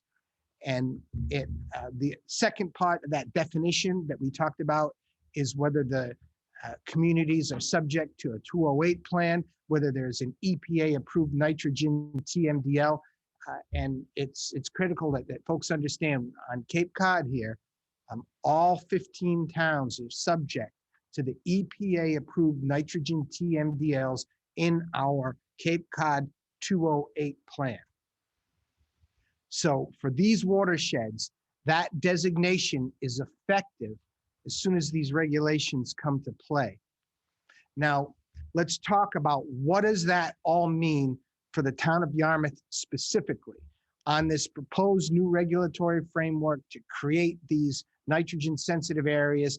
The key question, will Yarmouth have automatic natural resource area NSA designation? And the answer to that question is yes. If these regulations come into play on day one, they will impact Yarmouth directly. And how that works is the answer to the questions, is Yarmouth within an area that has an EPA approved 208 plan? Yes, we are. All of the 15 Cape Cod towns are within that 8 EPA approved 208 plan. And question number 2, does the town of Yarmouth have a watershed that drains into an estuary with the approved TMDL? And yes, of course, the answer is yes, that's true. We have 2 shared watersheds that have approved TMDLs. That's with Bass River and Lewis Bay. Dennis and Barnstable, respectively, share those watersheds with us. And we have 1 watershed that is all within the town of Yarmouth. That's Parker's River. So the 3 major watersheds in Yarmouth, these are directly in the sites of this new regulatory framework. It's been designed for us specifically. So that is something that we need to be clear on. Now, given that we're a part of this whole process, what does that mean specifically for the town of Yarmouth? And what we're going to talk about is that with this new framework, the basic regulatory premise is that every single property with a septic system, so that would be every house, will be required to upgrade their Title V septic system with a best available nitrogen removing technology septic system within 5 years of these recommendations or of these regulations becoming effective, unless the town steps in and obtains a permit from DEP for the management of the watershed. Now, this is a new permit, doesn't exist right now, but no, let's see. So we've talked about this a little bit already. They were clear, hammering the point in with multiple slides that any of these nitrogen sensitive embayments, they're going to have a public process, and they're going to have a 60-day notice period, and then they're going to adopt these final designation and the regulations. And it has not been done yet. It's in a draft format. We'll get a little bit into their time frame, but that is their intention, is to develop these regulations, which will have those impacts that we just discussed. Now, the requirements, once this framework is adopted, again, unless a community is the subject of one of these new watershed permits, any system, whether it's new construction or whether it's existing, must be replaced with a best available nitrogen reducing technology within 5 years. And what this would be is a cost directly to the homeowner. And I think that this was one of the town's greatest fears, that if we're not able as a municipal government to work with all local residents and have a town-wide nitrogen abatement system through wastewater, every single individual homeowner is going to be required to put in one of these systems, that the sum total of this cost would be far in excess of whatever costs the town, as expensive as that is, to put in a centralized wastewater system. So that really is one of the basic keys to this process, is that DEP has announced that they're moving forward with a regulatory system that for any community that does not have the wherewithal to have centralized management of nitrogen, it will be done on a property by property basis, which again is going to be exceedingly expensive. I just want to interject something quickly here. The hardship could even get worse. Take, for example, somebody that just put a new system in within the last 2, 3, 5 years, and then the regulations go into effect. They have under current standards, a fully functioning system that they, with engineering and everything, might have paid somewhere between $10,000 and $15,000 for, which is now an obsolete system under the regulations. The other thing is, I have not priced out those systems recently, but I remember years ago being involved in what they call an ESA, environmentally sensitive area, in the town of Dennis. And they're very, very strict on getting these enhanced nitrogens. And back then, the comparison of costs was something like between $10,000 for a conventional system and 25,000 and up for what they call an INA system, innovative and alternative technology systems. Very, very expensive. But anyway, But if I could just add, Mr. Chairman, you're also going to be responsible for the monitoring costs, which are a significant cost factor as well. in certain of those areas with high water tables, yes. So to be very clear on this for local residents is we're all used to dealing with the issue that if we have a septic system and it's a Title V system and it's operating, we get our approval from the Board of Health, and that's a lawful alternative to handling the waste, and that we're all set. And what this regulatory framework does is it says in our community specifically that those Title V systems are no longer lawful, that they do not meet the environmental requirements for nitrogen, that they're considered polluting, and they must all be replaced. So it really is a sort of a big hit to see this coming. We've known for some time that there was consideration of this, but to see it in print and in the proposed regulations, you know, this real information has to get out there to folks. And now, when we talk about best available nitrogen reducing technology, what that is, it's the alternative / innovative type septic systems that have to be certified by the Mass DEP for general use, that have the lowest effluent total nitrogen performance value. So it's not just a system that's a small step above a normal Title V system. These systems have to be certified by the DEP to have the lowest total nitrogen performance that is available.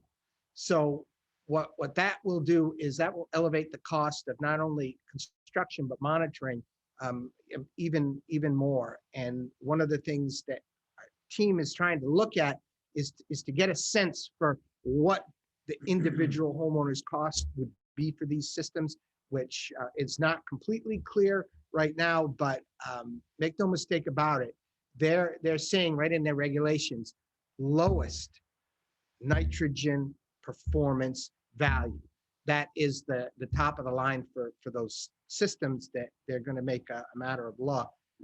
Now, the only way that individual homeowners can become exempted from putting in those enhanced treatment systems is if the community in which they live obtains a watershed permit that covers the area that would be subject to these new regulations.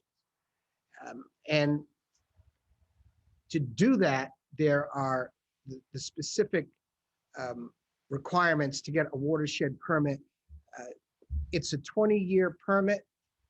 What it does is it allows communities the opportunity to employ a large range of solutions, including some alternative and innovative approaches. But in the case of many of the coastal embayments, and specifically in Yarmouth's coastal embayments, the level of nitrogen which needs to be removed is so large that just alternative and innovative approaches, unless it was a parcel by parcel, are not going to be adequate. So what this means, in order for the town to meet the performance standards of a 20-year permit, that's a watershed permit under this, that we would have to employ centralized wastewater treatment.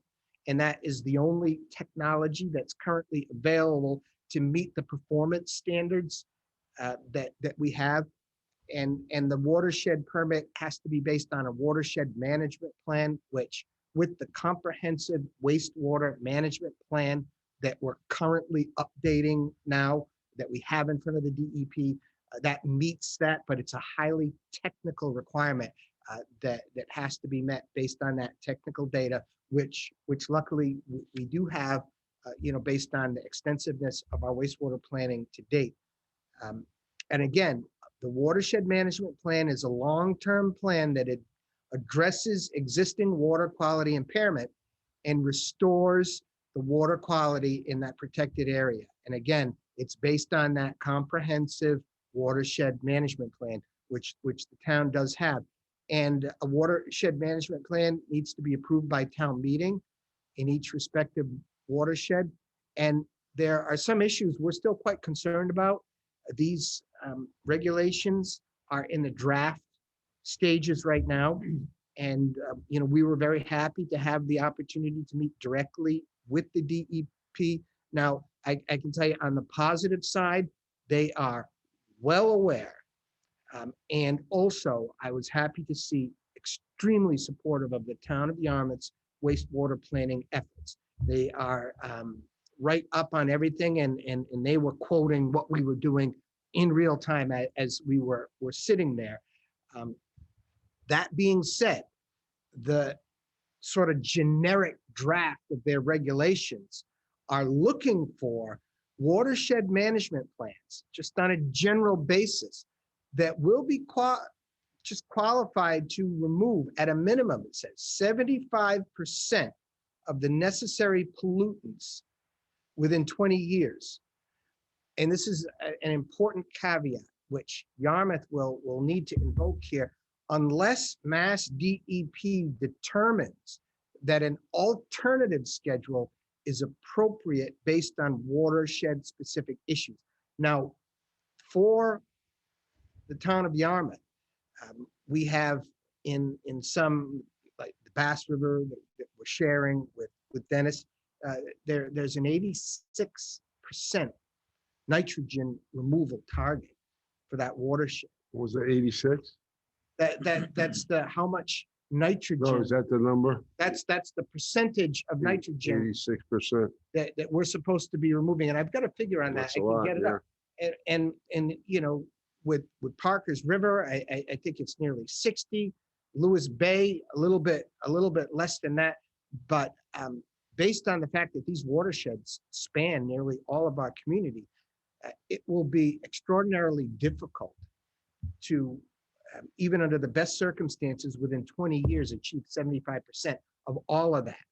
But, and we have a phased approach that we're working on that has like 8 phases. It's the only way a community of this size with the funding that's available can afford that. I mean, we are a lower income community with a very large land area and very much watershed rich. These sensitive embayments comprise a very large area of town in a fairly low income community. So it may not be possible, as much as we all want to see it, to achieve that 75% in 20 years, but that is a thing that we would need to negotiate out with the DEP, and they're aware of that, and they're aware of the shortfalls with one size fits all regulation for all of the communities, and we are a little, it invokes a little fear to have the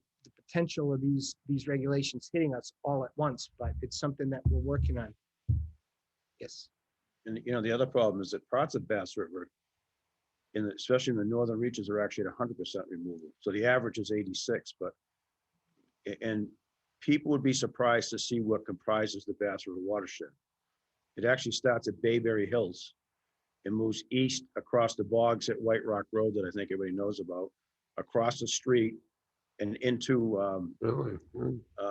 Miller's Pond, they used to call it. And then that is the headwater of Crab Creek, which then goes into Bass River. That whole area is severely impacted. And like I said, it's shown at 100% removal in those areas. And that's the furthest place out to get to. So it may require a total rethinking of our phasing to get some mitigation in that area. I hope I'm not skipping ahead too much, but trying to keep this in context.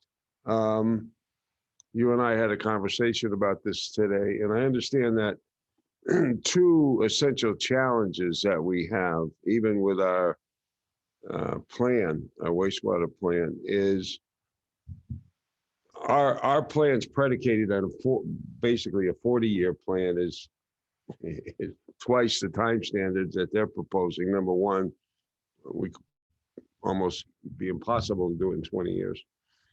And secondly, the projections based on 20 years will not meet the 75% removal standard. So those are two subjects where we have to try to get some consideration, or two areas where we have to negotiate with them. One is to have that 20-year period extended, or at least renewable in some measure. Right. And secondly, get those performance standards lowered, because it doesn't look realistic that we could meet them on a 20-year basis. Am I correct on that? Exactly. And I think most fruitful avenue to pursue that is with, we have the comprehensive wastewater management plan that is a very highly evolved document. Yeah. And that's in front of DEP right now. And what our essential hope is that we can get DEP to support that CWMP across the watersheds.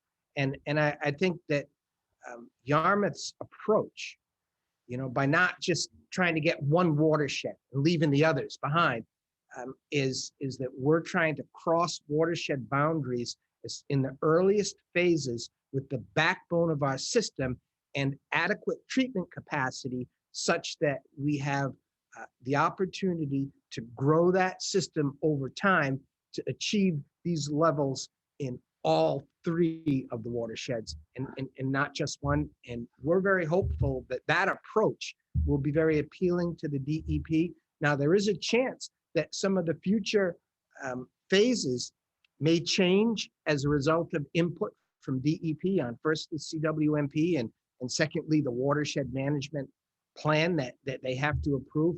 But we feel that the earlier phases are particularly important, and that methodology is strong to create that backbone. And also the financing power in that enables us to move ahead faster with more treatment capacity. So there's a lot of excellent arguments that the Yarmouth CWMP is a very high quality and just logistically sound approach.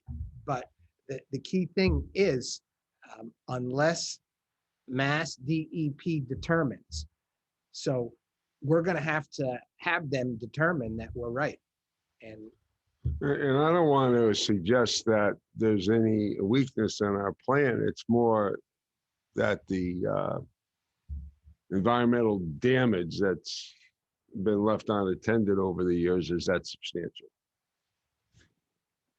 I think Peter had a comment. So just to be clear, this covers 100% of Yarmouth, because you didn't discuss the embayment, which is Barnstable Harbor. Right. So it doesn't. I'll put up the chart that shows the watershed boundaries that we can look at.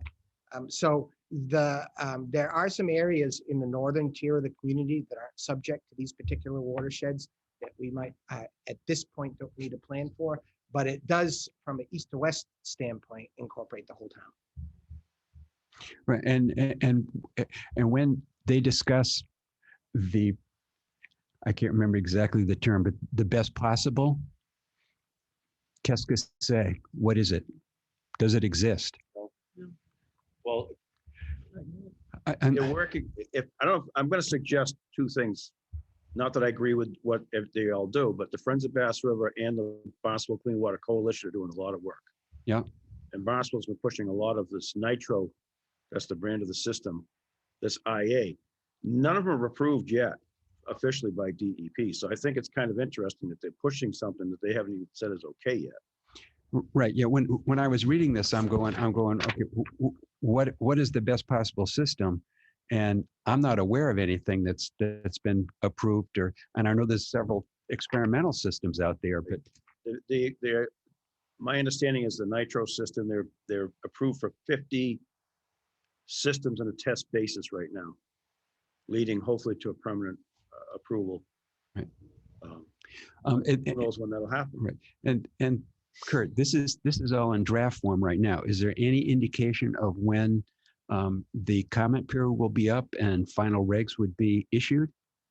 Or is that I don't still up think in we've the heard air? anything definitive from them yet. Okay. We have a somewhat of a schedule they're doing now, but they're still in the initial. They haven't made any publications that they figured that what they would do is go on a tour to all of the communities and present this regulatory framework, hear back from us, and then proceed with that. And so I do have some scheduling charts that we'll get to. Right. And then, once the regulations are in place, Joe Blow, I'm calling myself Joe Blow right now. I don't put in a system.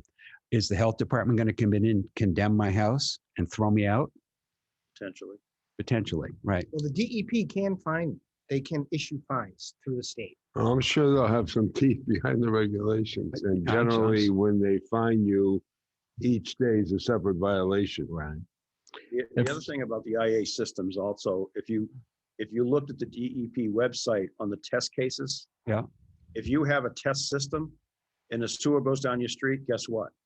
You're going to hook to the sewer They're system. going to hook into the system. Right. So, one of the points I made at the meeting we had with DEP is to try to keep this as cost effective for people as possible, which includes changing the definition of a repair of system, try to make it more affordable. Let's say we know the pipe's going to get on the street in 3 years and my system's getting a little iffy. Don't make me spend $20,000 on a new system and then in 3 years tell me I've got to tie into the system.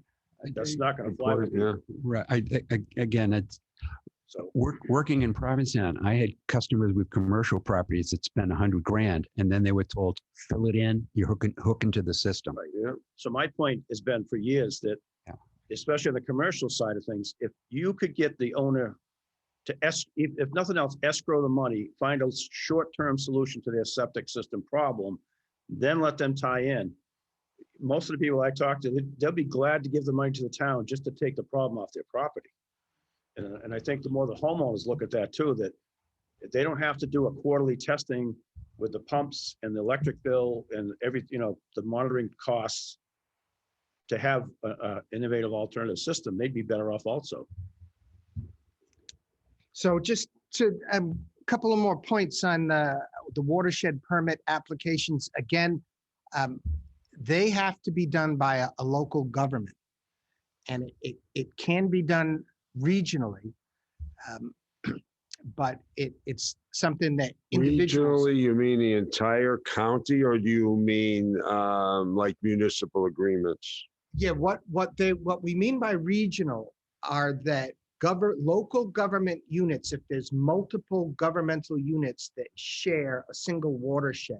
Like us in Dennis, us in Barnstable. Us in Barnstable. Okay. That's Pleasant Bay watershed shared by several towns. Pleasant Bay is shared by several towns down. Yeah. Yeah. Yeah. Harwich, Brewster. Chatham. So for us in Yarmouth, it means that we share a watershed West, yeah. that feeds into Lewis Bay, right? Dennis and Barnstable. So that's Barnstable and Yarmouth. We will need to work together on a watershed permit. But the way I look at this from a 10,000 foot level is that the pressure is really on the towns. The towns really need to step up and pick up the pace on their wastewater plans. And because the cost ultimately of not going in that direction. Well, don't you think that's the whole purpose of the regs? No question. What a proposed reg? Oh, yes, I agree. That's it. And homeowners don't want to be faced with having to upgrade to a system that has not been given final approval from DEP. But you may find in some cases that's what they're going to be dealing with. So I think for me, the big question in all of this, Bob, is putting together those watershed permit applications and making sure that our overall program fits within the parameters, gets the reductions that are necessary in terms of TMDLs, and that the watershed permit applications are structured in such a way that get strong regulatory support. If you're a resident of Yarmouth and if we're going to town meeting, we'll need to provide additional assurances to the residents at town meeting that each of the steps that we're taking are going to fit within this new regulatory world, because I could see some people being somewhat cautious and asking the question about how does our plan fit in with the new requirements? Are we going to be able to with phase 1, phase 2, and the other phases? This is kind of what Bob was getting at and Kurt mentioned, is that we may need to make some adjustments in the phasing of our plan. And I hope that's one of the things that we can get clarity on relatively soon. That to me is going to be incredibly important. And or DEP may have to relax their requirements based on, as Bob said, addressing all 3 watersheds at the same time. I would assume that would be something that would be very appealing to them. I think they're going to want to see watershed applications infecting all 3. And that's going to require a fair amount of work for us. Right. And Bob, in your presentation, it says it has to get approved at town meeting. And it, to me, reading between the lines, it sounds like if the town doesn't approve it, we'll be hit with a fait accompli. The state's going to say, you will do, irrespective of Well, the state will step in with their homeowner, with the homeowner. The homeowner, the burden gets shifted to the homeowner. Right. And then ultimately it's on them. And the cost differential, this is one of the things that I hope we can really zero in on collectively, and that is helping people understand the go it alone approach, just how expensive that is, and how from a regulatory point of view is fraught with risk and uncertainty. Yes, you may need to make the investment in a new system, but guess what? What if it doesn't work? Because you won't know until you do the monitoring. And that's going to be a period of time that could take several years. So again, from a homeowner perspective, it would be really burdensome if Yarmouth was unable to move forward with an overall plan, because the cost differential is significant. If we don't go with our overall program and get it through with DEP, then the individual homeowner is stuck with the cost at a significantly higher financial burden. Let's go back to Bob. Now, do you have some more? Yeah, there's a Wanna go couple of through? more items that I did want to go over, but How do you we know, progress with that? Go ahead. the part too that needs to be said, it seems, you know, like when we talk about the implementation, people don't have to replace their septic system for 5 years. Like that's a long time, but in It's not, wastewater planning and implementation, I think that puts a significant, you know, amount of pressure on us to continue the work that we're doing to move forward our planning on a timely basis, so that, you know, we're able to offer clarity to folks, that people aren't forced to go out and start investing in these alternative systems and then have us, you know, come in after that. Mhm. So again, Can I ask you, Bob, you were going to go to that map showing where each of the watersheds are. all right, we're almost there. We're almost there? I Okay, won't- good. I won't spend too much more time on that. No, go ahead. Go ahead. On the watershed permit, you know, they've already come out with, you know, they are in the enforceable requirements, annual reports, 5-year evaluations. You know, it's all going to be in there, the groundwater discharge. And then you have when they issue the permit, there's a 60-day public comment period. And then we stopped and took a breath with the DEP at this point, wiped our eyes. And we talked to this, you know, again, I think everyone has the concepts here. Let's get this chart up. And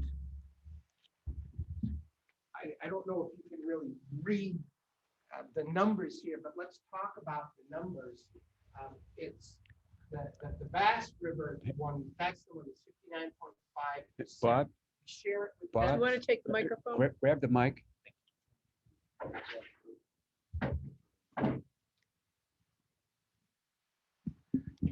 So the Bass River watershed, and these watersheds are delineated in the green, so you can see some areas of the community are above the watershed delineation points.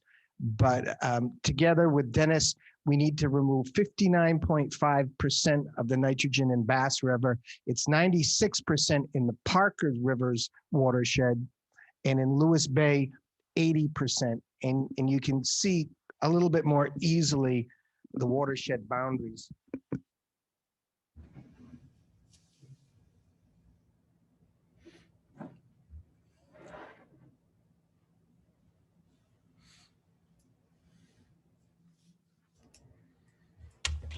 Now, this is a map that we have on the website and also in the lobby of the town hall. It's sort of our Bible map, but again, with these watersheds being so predominant in the community, we are very hopeful that the DEP will be supportive of our backbone approach, which opens up the solution to the problem rather than just focusing on one corner of the town and not the overall issue together. And let's see, we talked a little bit about, and I won't get too much into it, what DEP is, pushing. Well, it's not just a stick approach, it's a carrot approach. And we have the Clean Water Trust, and they've dedicated so many millions of dollars of low interest loans to help us. It's still hard. A low interest loan is still a loan, and these projects we know are very, very costly. And it will also be very, very costly to replace everyone's septic system with, a high technology septic system as well. So what it shows us, we know about the program, this revolving fund loan process, the timetable. We're very much on top of this. And I do want to say too that this hasn't hit us that all of a sudden, oh boy, we better start getting to work. This comes at, I think, a critical juncture in the town's planning process that I feel we have the resources that are in place to address this issue and stay on top of it and to stay ahead of it. A perfect example is the comprehensive wastewater management plan that will be the basis of our watershed plan application has been completed and is being reviewed by the DEP now. The state revolving fund loan process has project proposals due by August of 2022. And the town of Yarmouth is poised to make our application in August to go on the list for the state revolving fund process. And so we'll be able to participate in this. But as you can see, out of 10 steps, step one is getting your project application in, and then you have to become published on their intended use list through all of this analysis. But where we are in this process is we're poised later this summer to make application to this program for our overall funding, which places us at our next town meeting, not in the fall, but at the next annual town meeting. They'll be looking, there are, let's see, project bidding. The intended use plan comes out in January. Town meeting votes, they're looking for a town meeting approval for the state revolving loan fund by June 30th. So that coincides with next year's annual town meeting. Peter had a question, I think. Bob, since we share with Barnstable, Barnstable is probably pretty good with their wastewater management plan. How is the town of Dennis doing with their wastewater management plan? Because that's clearly key to us to clean up Bass River. And if you've indicated here that we can apply simultaneously, it would make, to me, no sense to apply independently. Kurt, would you agree with that? Yes and no. Yeah, Yes, it don't would say be, it wouldn't but make no sense. we're focused on phase one right now. Okay. So what Bob's laid out is for phase one. In future phases, I absolutely agree, which is the unfortunate part of DHY falling apart, because we would have been here already. But we're waiting for Dennis to catch up. And hopefully they make Bass River watershed a priority, because they have Swan River Yeah, they got, Shed, which is their other problem. right. So depending on which way Dennis goes first, determines how fast we could work together with them on the Bass River watershed. And I think if you look at the issue, clearly, one of the most natural regional partners, for this, especially with the configuration of the watershed, is Dennis and Yarmouth attacking Bass River. And, those of us that are close to this, I personally feel that over time, it will be a no-brainer that these communities will be working very closely on these things. And as far as the status of, the DHY and the regional approach, it is my opinion considered that it's more the matter of the timing of it moving ahead that really stalled it, as opposed to any lack of desire on both of the communities to meet the needs in the Bass River watershed. So what we see happening now is that because Yarmouth was a little further ahead in terms of our timing and the CWMP and moving the project forward, we were required to put in our CWMP for phase one with a Yarmouth only system, but on these watershed management plans. And it may very well be that following from that CWMP, the wisest thing is to have an initial watershed management plan, but every 5 years, those are updated. And I think a lot of us feel when we get over the hump of having some treatment capacity, that it may very well be. We have if we get the intermunicipal agreements together, that what we'll see is future watershed management plans. And I just think this has to happen. Tie together Yarmouth and Dennis in how we're approaching the watershed as a whole, and that together we'll have to do this. It does not mean that we have to have it treated at the exact same place, but it means that all of our planning has to dovetail.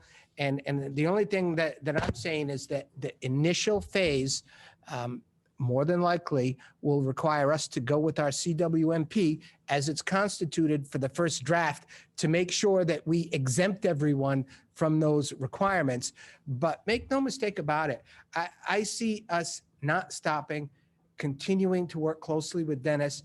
And the two things that I'd like to see happen before we do any of this, I think that for Barnstable's side, we have a draft intermunicipal agreement on Lewis Bay that I think should move forward. And I think we should also continue to work with Dennis on an intermunicipal agreement that, right now they need a little bit more work on implementing their program. But I think that we have the wherewithal to try to tie the towns together in terms of that Bass River. And I mean, there's really no alternative to that. States making us do it. No, I They're mean, making just it clear. logically, Yeah. how can you clean up Bass River without Dennis? How can you have clean to. up Lewis Bay without Barnsley? You can't do it. It can't be done. It might actually be a benefit to us because, like, as Bob said, we're ahead of them.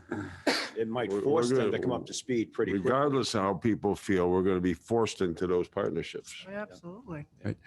Bob, tangential questions. Have they talked about, banning high nitrogen fertilizers?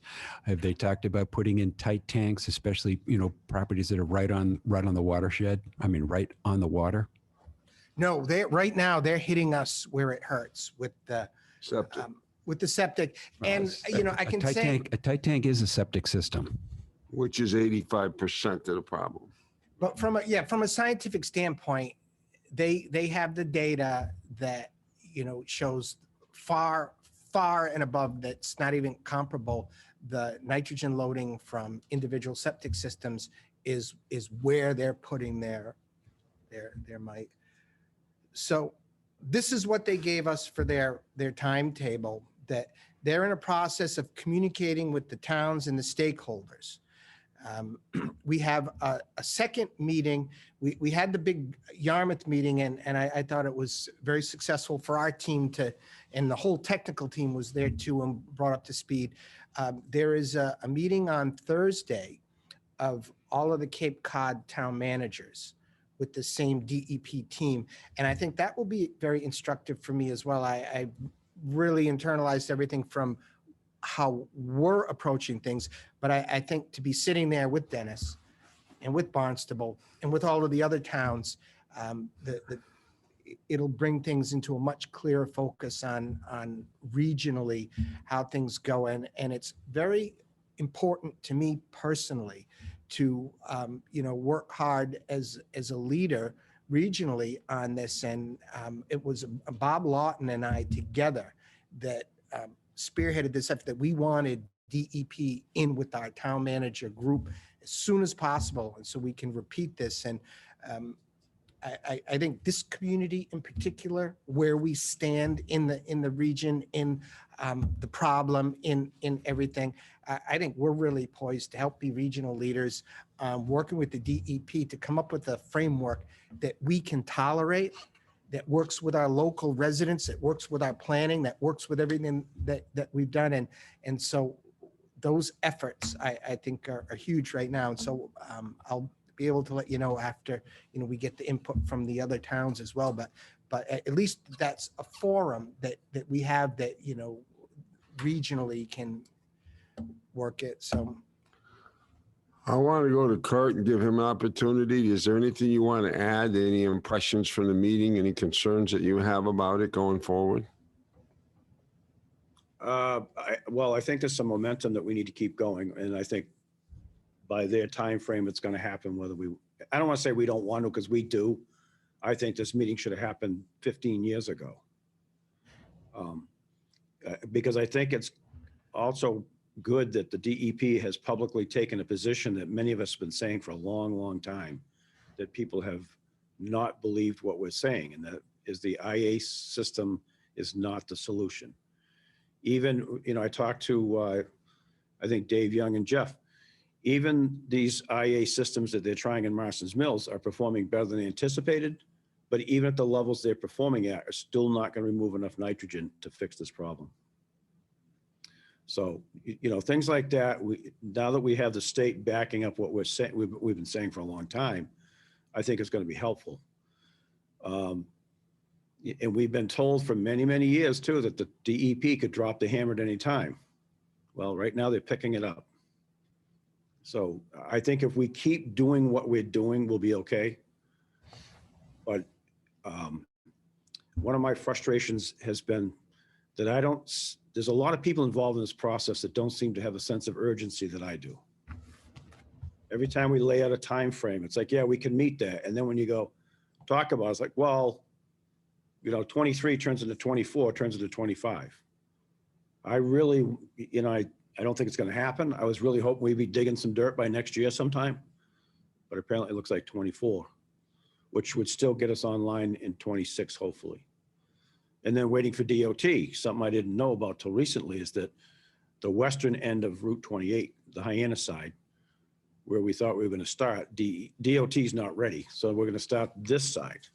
No. So we'll build the plan. When did you find that out? A week ago, 2 weeks ago. Really? Yeah. Okay. Yeah, we brought that up at a MPO meeting. Yeah. I serve on the MPO representing the county, and we were informed at our meeting that they're falling behind schedule. So we need to get a much better hand. They've been sketchy, at least in our meetings. Maybe they've been sketchy here in Yarmouth, but we need I've had no direct communication with DOT. So all I can rely on is what I find online or if I They're have a coming in conversation here. with somebody. They're going to When are be they here in gonna be? August. I saw it on your Okay. agenda list, And right? yes, Yeah. and I've got commitment from the whole DOT team. That's good, because at the MPO meeting that we held about a week or two ago, this was on the agenda just to get a status report on how this project. I can just tell you as a member of the MPO, I bring it up periodically just to see how we're doing. It was the first time I heard that we were backsliding on the schedule, and they couldn't really provide much detail. I know Jeff was, I think, on the call listening in on the discussion, but these are Zoom meetings hosted by the Cape Cod Commission, and clearly it raised a red flag. So I'm glad that we're going to have them in so we can get an update. I got the impression that they needed better cost estimates. They're at 25% design. So to the extent that we're concerned about design input as a community, if there are aspects of the streetscape design that we want to provide input on, the upside is it gives us a little bit more time to get our act together. On the other hand, they've fallen behind, every time, as Kurt says, every time we fall a year behind, it costs money. Yeah, So, it sure does. yeah. And again, further frustration of my personal viewpoint is Route 28, we sat in this room and did layouts of 28, 15 or more years ago. So to me, I said to somebody, somewhere there's a big roll of plans that we've already put together. All they need to do is, in my opinion, unless they really want to change things that we don't know about, get your construction documents ready. And I don't know why it's taken so long. Matter of fact, I think if I read correctly, it's not even the IUP, which means it's 5 years out or better with a 20 or $22 million numbers. Does that sound right? I know the numbers are going up. I think what we're seeing with a lot of these projects is that the numbers are going up across the board on just about everything. So it's not unique. The cost increases aren't just unique to this project, but this is what's happening. It was exciting, a year ago with all this infrastructure money being discussed, and now it's showing up. Well, the big challenge is dealing with the cost increases on all these projects. So it's helping us stretch the dollar, but the prices are going up on everything. And the other thing is the state announced this week, I think, a $3.6 billion budget surplus. Why are we not getting some of that? Chris, go to the microphone, We please. want to give you $250, like that's going to make your life better. Hold just 1 second. Chris Greeley has something. Yeah, I wanted to actually, I think Kurt and Bob both mentioned the whole issue of really taking a look at the phasing again, because one of the things that I know that our area down on the bay is supposed to be phase 7. So, given that's Lewis Bay, the other issue I will say is that those of us who live down there in the bay have seen the impact over the last number of years from the high-speed ferries. And some of it's very, very prevalent. And when you take a look at the erosion at Calmus and the accretion of the sand over in Smith's Point and so that our understanding has been there's some change even in terms of flow and things in and out of the bay. So that we think that some of that's impacting. So the idea of getting Barnstable and Yarmouth really working together, particularly if you're looking at the whole issue of Lewis Bay for this, is going to be very, very significant. But I do think, as Kurt and Bob raised, the phasing also sort of needs, I think, to be maybe looked at too. Thank you. Thank you, Chris. Kurt, anything else? No, I think we've covered, well, I could talk to you all night about it, but I think we've covered everything, so. No, we're glad to have you here. And so we want to give you this opportunity to share your thoughts and ideas and frustrations. Just don't throw anything. Okay, does anyone have anything else for Kurt or for Bob? Kurt, thank you very much for your inputs. Much appreciated. Bob, you did a great presentation. I don't think it could be any better if we had anyone else do it. You did a great job. It's very clear and understandable. Half of the whole DEP. And we don't need DEP. We just need him to play nice with us. We'll wait to get a report back on that Thursday meeting and see where we stand at that point. What the collective wisdom of the TAs is. Okay, let's move on. We're going to go to board and committee actions. Dorcas. I have a number of appointments and resignations. The first being a resignation from Elizabeth Hartsgrove, who not only at this point needs to step down from the planning board, but also in her representative role on CPC due to personal issues. Okay, do we have a motion to accept her resignation with thanks? So moved. Second. All those in favor? Aye. Aye. Anyone opposed? So that passes.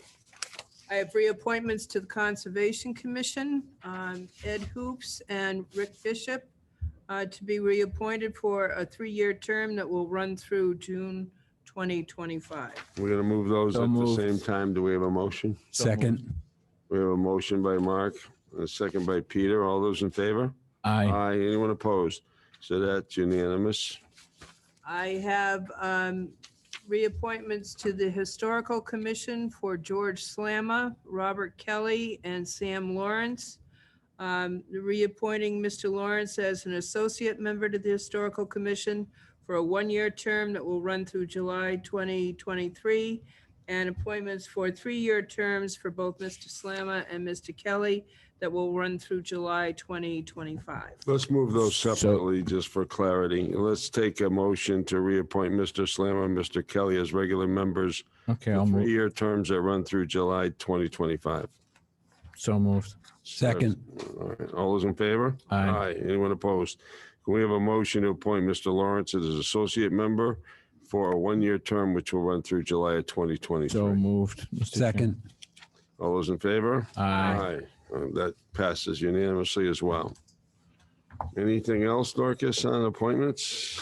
Not at this time. Okay. Mr. Chairman? Yes. And then this is maybe addressed through to Dorcas. I see this memo regarding some clarity regarding Mr. Rubenstein and the Library Planning Committee. Did we at one time accept his resignation? Could someone explain why we have this information regarding him?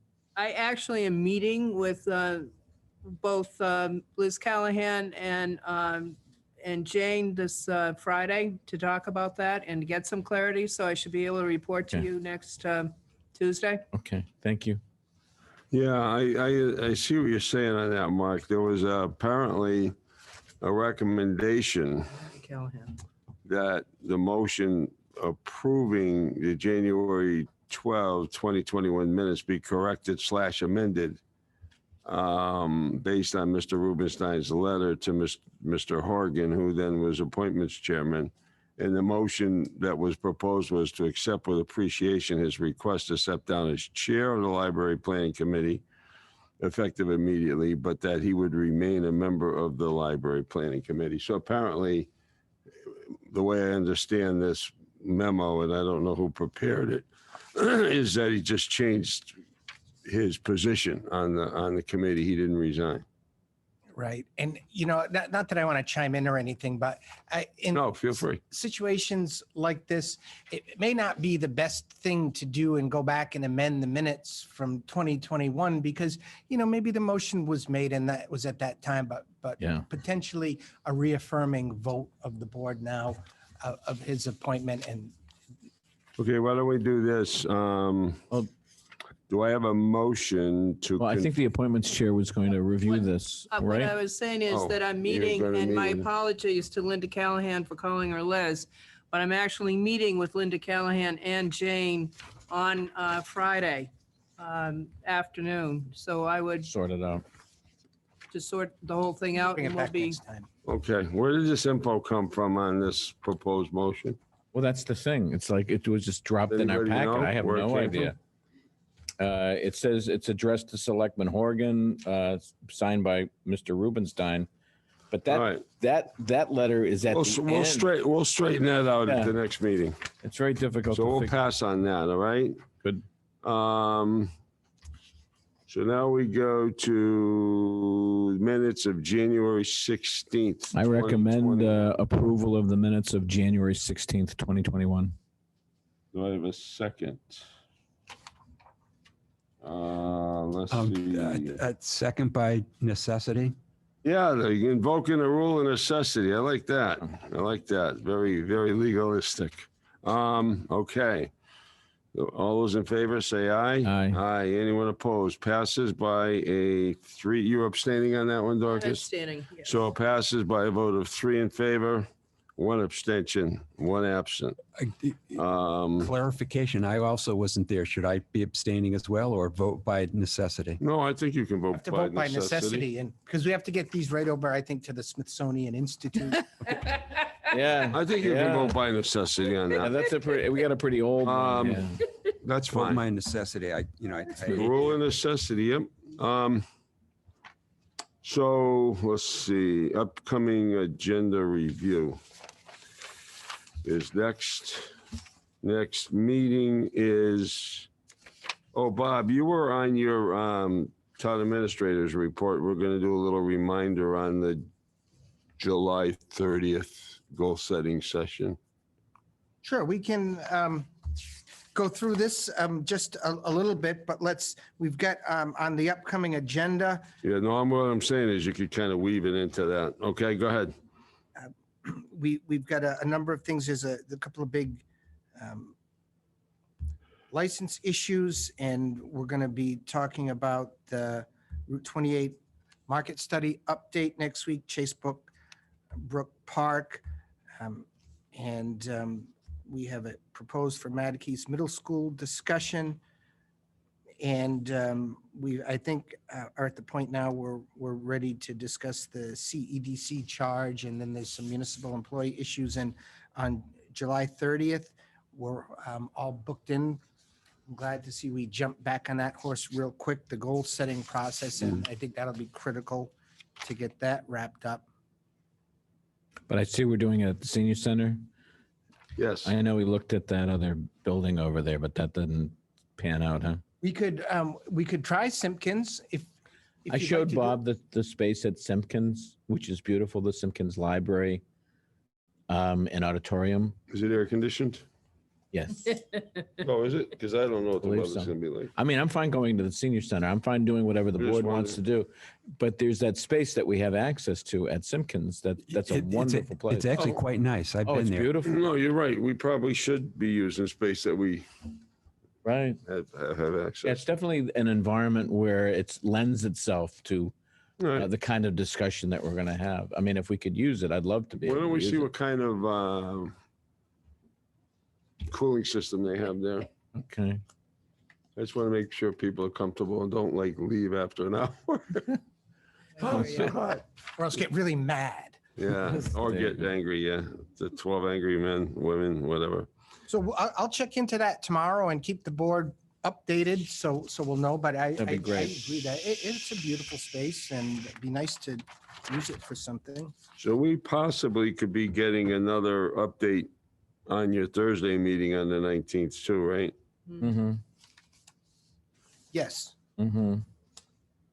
in some fashion, I'm sure we'll have something on that. On Mr. Chairman, on the upcoming agenda items, Yep. I'd like to propose that maybe at our next meeting, we have at least a tentative date for the fall town meeting. Or at least have, Talk about tentative date for the fall. yeah, just so that we can begin. I think now is always a good time to get everybody Don't we focused normally on. do that around October, sometime in October? No, Yes, we usually, we've had the meetings in October. I have to tell you that, we'll have Mary Maslowski, our town clerk, involved. I did meet with her on some, potential date issues. And I know she's quite concerned that right in that sweet spot that we normally do the October town meeting, she's in the midst of the full early voting For the election schedule thing. for Right. the election. I And think September is kind of early though, isn't it, for a yes, fall meeting? for us. so what she was suggesting is that we potentially consider sometime after November 8th. Yeah, I'd rather be later than moving it forward. Yeah, that's fine. So we can put that on the agenda and talk about it and I- have Sure. Mary and Ken. Have Yeah. Mary here. Yeah, I think now is the time to have that conversation. Yep. So she has guidance, we have some idea. I agree. Those that are working on the articles have an idea what they It need to gives get. us time to be thorough with our articles like we were at the last meeting. Yeah, I thought the way that we handled the annual Went town well. meeting, we were well Very prepared. well. I think, Because we started early. exactly. Plus And Bill, I think gets Yeah, Bill was kudos great. for that. He's been a monster at town meeting. Yeah. Thank you, Bill. there you go, a monster. Right. There you go. Right. The monster speaks. Right. So we'll have a special night for Yeah. the monster articles. Yes. Speaking of Can I future just finish on agenda, my little items I- and then I'll pass? I'm Go sorry. ahead. Yeah. The other item that I'd like to pick a date on would be for the grant application for this wastewater revolving fund. We're going to have to, I'm assuming, endorse, sign off on a proposal, right? Didn't you say that was due in August? August. So August is like right around the corner. Yeah. Yeah. So we need to pick a date and put Agreed. that on, I think, Mr. Chairman. Yeah, We've got- that shouldn't should be a that lot of be discussion. August 2nd. It's due what, August? What's the due date on that application? Was it 22nd or something like that? Yeah, So we could put that on for. 16th maybe? what At least, date? yeah, the 16th, at least a book, put a tentative there. And The then 16th of what? August. August 16th? Yeah, we Yeah. should definitely be able to do it. We're by running then. out of time. If not earlier. Well, that rolls into what I was going to talk about in that don't we need to have 2 meetings in August? So shouldn't we really Yes. be scheduling something for August 2nd? Yeah, we just don't have Uh-huh. anything written there. So I wrote down if we can do SRF on August 2. Can you? Oh, let's see if we can. Let's I see. mean- I'll have to, I've got We'll be flexible on an that. army to move and, what you can but do. they're geared toward it. I Good. know they're working on it now. Anything else, Mark? I'm interested in Bill's grant proposal, the use of tourism funds for, you've got a project that you presented to the EDC that I think we need to sign off on. I'm interested in just making sure that we can do that in due course. I think that was on the list of things to do. Maybe I missed it, or maybe we took it up and I missed it. It's July 19, the market study. Right. That what it is? It'd be the market study. Got it. So Thank you. It's in 2 parts. We have a study to complete the DIP process and assign the percentages to properties. And then after that is the market analysis. So the DIF proposal RFP went out and we should have proposals on the 18th. And then after that, we scope the market analysis. So we should have that for the 19th. Great. Okay. That's terrific. Those are my agenda items, Mr. Chairman. Thank Thank you, you. Mark. Dorcas, do you have anything else on agenda review? No, it was just that, shouldn't we be marking August 2nd as an actual? Yeah, I meeting think date? it's safe to say we'll probably be meeting then, probably 2 meetings. It could be 2nd and the It 16th. could be 2nd, 16th, or it could be 16:30, right? If we're gonna do 2, sometimes we do 3, but generally we do 2. As we get into the budget season, we've done 3 and 4, Correct. but, I don't know. We'll see how things, Yeah, the date that we have to be concerned about, or the month, is September, because we only have, see where it says September 6th, that's a notation that is that we're not, we're out on that one. right, There's no so we don't have a on meeting the- there, so we have to have 2 in September. So we're gonna have to go find a maybe date in 14, September. 20, right? Mm, No, 13, 20, mhm. right? Right, 2 meetings. So that can be revised.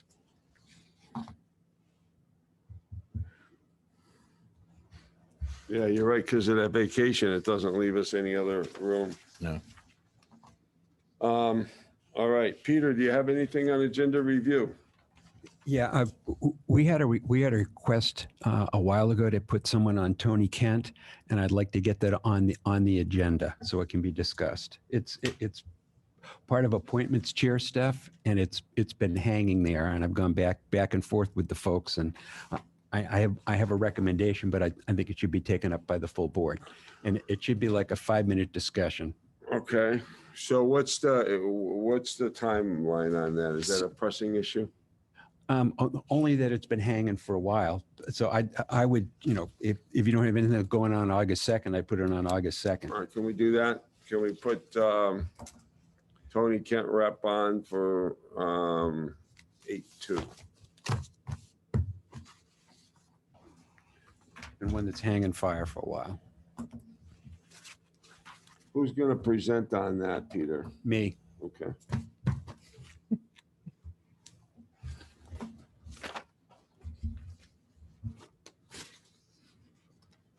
All right, we'll see what the town administrator comes up with between now and then. He usually has a few surprises. Yeah. fillers, whatever. No, it's always good stuff. Something will come up. It always does. I don't have anything else, so let's Jump go into to consent. individual items. Mark, do you have any individual items? Just real quick, I thought it was great to have Dakota here at our meeting tonight. I know she didn't, really wasn't too demanding for her, but I just want to go on record saying thanks to her for being Yeah. here.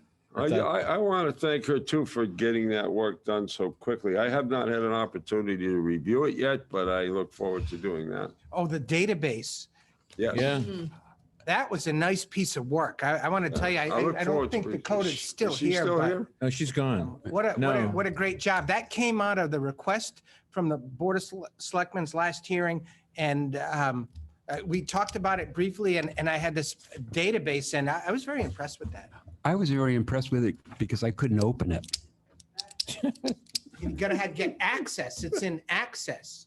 Well, it was on the bank. It's at the bank, excuse me, the town's computer. I have several computers at home. It's on the town computer, and I opened access and it wouldn't allow me to open. It said I didn't have the rights. Oh, how interesting. Right. Yeah. Well, at a minimum, we'll print it out and I'll send it over to you in a format you can. I hope open. I can open it. I haven't tried yet. We'll work on that. I'll mention that folks have been having a trouble opening up access, and I'm sure IT's got to work around for that. Yeah. No, I mean, I'm making fun a little bit, but it's great that the database is there and we can access it and see it. It'll be great because it'll be very helpful at the licensing meetings and stuff. Okay. Anything else, Mark? Nope. I'm fine. Marcus, Thank do you you. have any individual items you'd like to No. bring up? Okay, Peter? None for me, thank you. One for you. Oh, Bob, we had talked, you were going to give us a little bit of a flavor about that last Friday. The Oh, yeah. Mhm. Well, I'll get there. We'll do the, want to I'll do do the that consent next time. agenda and then we'll jump right in. Mm. So we got the consent agenda and I've got a list of You're going things. to do I that can go tonight? through. Okay. Sure. That was just my reminder on that consent agenda. We'll do that now. Go ahead. Okay, we have two items. The first is the Sea Dog Brew Pub requesting permission for their third annual charity event for Big Nick's Ride on July 17, 11 to 3, outside their location at 23V White's Path in South Yarmouth. And we also have several donations for the fire department, an anonymous donation of $350, Mary M. Connolly, who donated $50. The McNally Family Trust donated $50. Lester P. Albee donated $50. And Andrew J. Rossman has donated $25. All right, do I have a motion to approve the consent agenda? I'd like to move the consent agenda. What, a Second. All right. Motion by Mark, second by Dorcas. All those in favor, say aye. Aye. Anyone opposed? Passes by a vote of 4-0, unanimous vote. Town administrator updates. Yes, Mr. Chairman, that jump right into last Friday. I thought we had a really great event for the town of Yarmouth that the folks from Fox Morning News in Boston were down and they camped out at Smuggler's Beach for their zip trip, which, they bring down the whole staff and I want to say it was much more involved than I, initially anticipated. And they were very well schooled and versed on Yarmouth issues. And they had occasion to do a lot of location shots, work with the Family Table Collaborative, do some other things throughout the community that they wove into their presentation. And I really wanted to single out Kyle Pedicini, our economic development coordinator, that he was the staff person that coordinated with the producers of the show. And I know we had several meetings with staff to brainstorm different ideas, but he coordinated a lot of the things that led to the preparation that went into that program. And I think if folks saw it, they were very impressed with just the overall quality of it. Now I'm working on trying to get a link that I'm told it's going to be put up that we can see the entire show, folks that weren't able to see it. I didn't see it on TV. I was down there and I did a little interview for him. And so it was nice to participate from that standpoint. But I just think it was a great event for Yarmouth. It was all positive. And, you know, it was interesting going down there. There was quite a crowd of people that came out to see it. And it was a very celebratory mood for the town. And, you know, it's just those types of events that make you, you know, kind of feel honored to just be around here. So that was great. And I saw a few clips of it on social media. How long, do you know how long they were down there, Bob? I was just, oh yeah, they were down there all morning. It all went, morning? it Yeah. went from maybe, you know, they started setting up before 8 and you know, they were 10 o'clock, 11 o'clock. They were, you know, still not even wrapping up. Anybody on the board go down? Anybody? No? No, I watched a portion of it, and I got several calls over the weekend from folks saying they watched it and they enjoyed it, and they thought our town administrator did a wonderful job when he was on to Good. talk up the town of Yarmouth. So kudos to Bob and the team. Eventually have a link for the whole thing, so we'll be able to watch it. So There you that'll go. be good. There you go. So that's great. Okay, and what else, Bob? Anything else, Peter wanted to make a comment, I think. Peter? Along that same line, there was discussion about being able to see the video. Ultimately, it's going to be at Taylor Bray. So I don't want that to be forgotten as well. Oh, no, and we've actually asked for permission to have that video. That I see that as kind of a critical element in our overall, you know, website to have more video like that. We were talking about that just this afternoon as well as another fabulous resource, and to see it professionally handled like that, much better than anything I'm sure that we could do. So That was one of the best things the town ever did, was preserving that area. yeah. It was back in the 80s. I remember it well. But you know, I will say this is when people visit our community, especially people that are professionals in these productions, whether it's the news or the documentaries, and they take some of the sensitive subjects that we're very close to when we work with every day, and they look at them from, you know, a more national or just Yeah. outside lens. Really, it just makes you feel so great about the place that we live. It's really, truly a great place. And so, If I can just follow up on that, Mr. Chairman, I think you make an excellent observation about not just the farm, but the value in sort of reflecting a little bit on some of the important sort of attractions, the important facilities that we have. You know, I for the longest time didn't really fully appreciate the recreation facilities and the recreation programs that the town has. But when you talk to residents and you find out from people what it is that brings them to Yarmouth or what they like about living in Yarmouth, it's amazing how the rec programs become an important part of that conversation. Taylor Bray Farm is another example. I think at some point it would be helpful to have a fairly involved discussion about economic development, because I honestly think that it's our recreation, our outdoor facilities, our beaches, some of the things that again, like I said, I would consider myself, I would plead guilty for taking some of these things for granted. Golf is a part of it as well. And when we think about economic development, in my mind, the question is, are there opportunities to build on? It gets in the discussion of strengths and weaknesses when we look at the community. I think that discussion, particularly of those assets that we have as a community that draw people and people get some enrichment from. Yarmouth's heritage is another area that we often take for granted and overlook, but there's a huge tourist interest in our history, in our heritage. And I remember when we as a board were talking about some of the ideas that the Historical Commission had, that was a very lively conversation, but we tend to take them out of the economic development conversation, but they indeed are drivers for the people that come to Yarmouth and visit Yarmouth. And I think to some degree, there was an opportunity to showcase some of these things, you know, on TV and on that other program for Taylor Bray.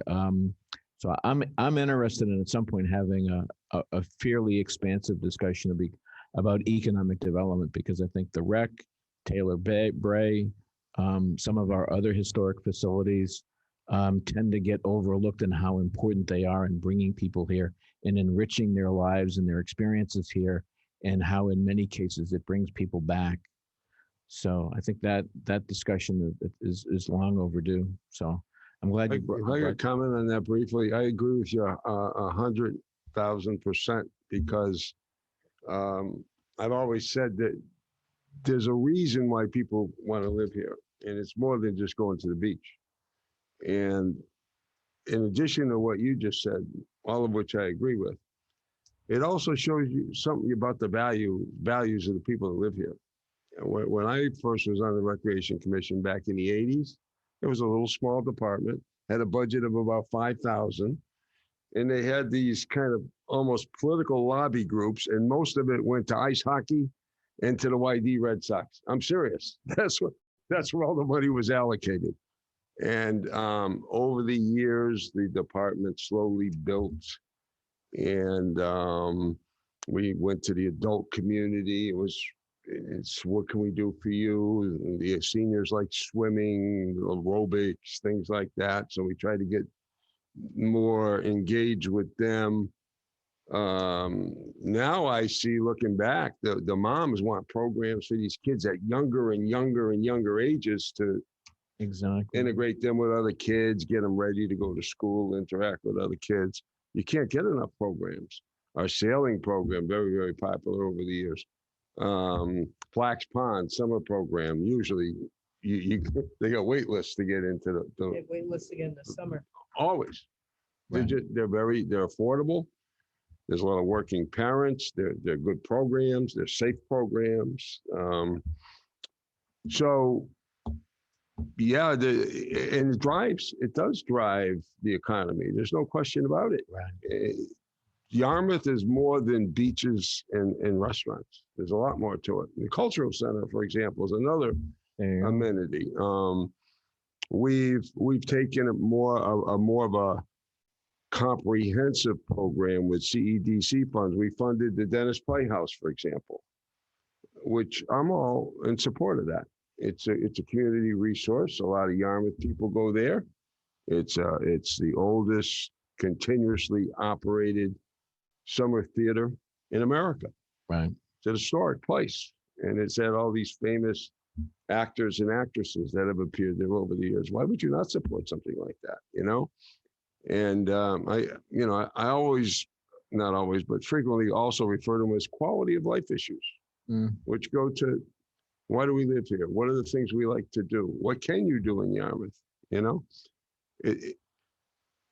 It brings me to the last point I'm going to make. Years ago, Yarmouth had this branding exercise, and they adopted the slogan, if you will, within reach, that Yarmouth is kind of mid-Cape and has its tentacles, and you can, and I never liked that. I never liked it because I felt Yarmouth was a lot more than that.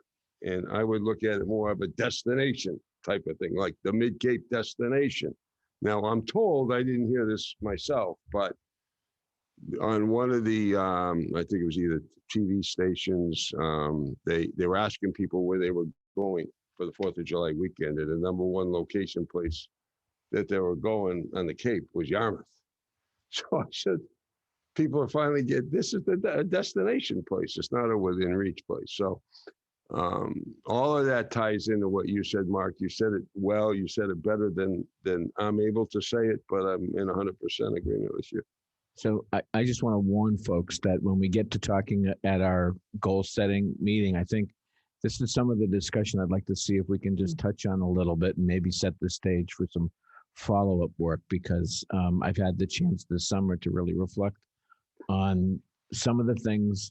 And obviously you, Mike, being on rec, and Dorcas, all the work that you've done together, it's incredible. I mean, the time and energy that's been spent on developing these programs and developing these facilities.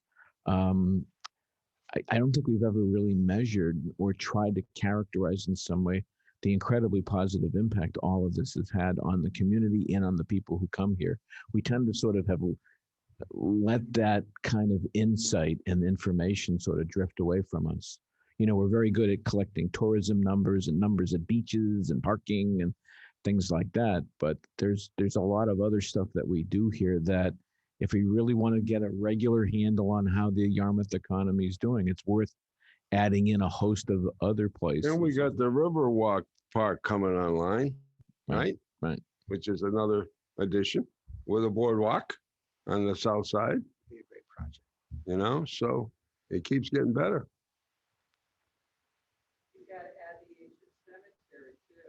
Yeah, the historic. Yeah. Yeah, there's some colonial people and people that were fought in the Revolutionary War that are interred in that cemetery. Yeah. Current project, it's not just cleaning, but it's also all the documentation for cemetery find Chris? graves. Isn't there also a walking tour that's just been sort of a tour that's been organized, Chris? So one of the things we may want to do is we might want to draw some attention to the walking tour Yeah. on the ancient cemetery. Yeah, what I was going to say was it's the ancient cemetery because the work has been going on now for almost 5 years. It was actually started by Pat Armstrong, talking about the rec department and in concurrence with the DPW. And what's happened now is it's not just cleaning the graves. We're doing an incredible amount of online documentation with, who were Revolutionary War veterans. I mean, all kinds of things. The Lost at Sea project is quite amazing. We have a lot of individuals who died at sea who were, buried, or there's a stone representing them. And so we're working with Find a Grave, Cemetery Find, things like that, and documenting all this. And what I found anytime I've been over cleaning, there were people in there looking for their ancestors. It's very, very interesting because once you start cleaning these stones, you discover the names underneath and what's going on. And also a lot of then repair work is going on. So it's been quite a remarkable program. And as you said, we now have a program that you can use on your app for walking to find various graves and things that are of historical significance there. So it's been an amazing program. There's still a lot of families on the Cape that, especially in Yarmouth, as well as other towns, that are descendants, many, many generations of descendants of these founding fathers in town. Oh, yeah.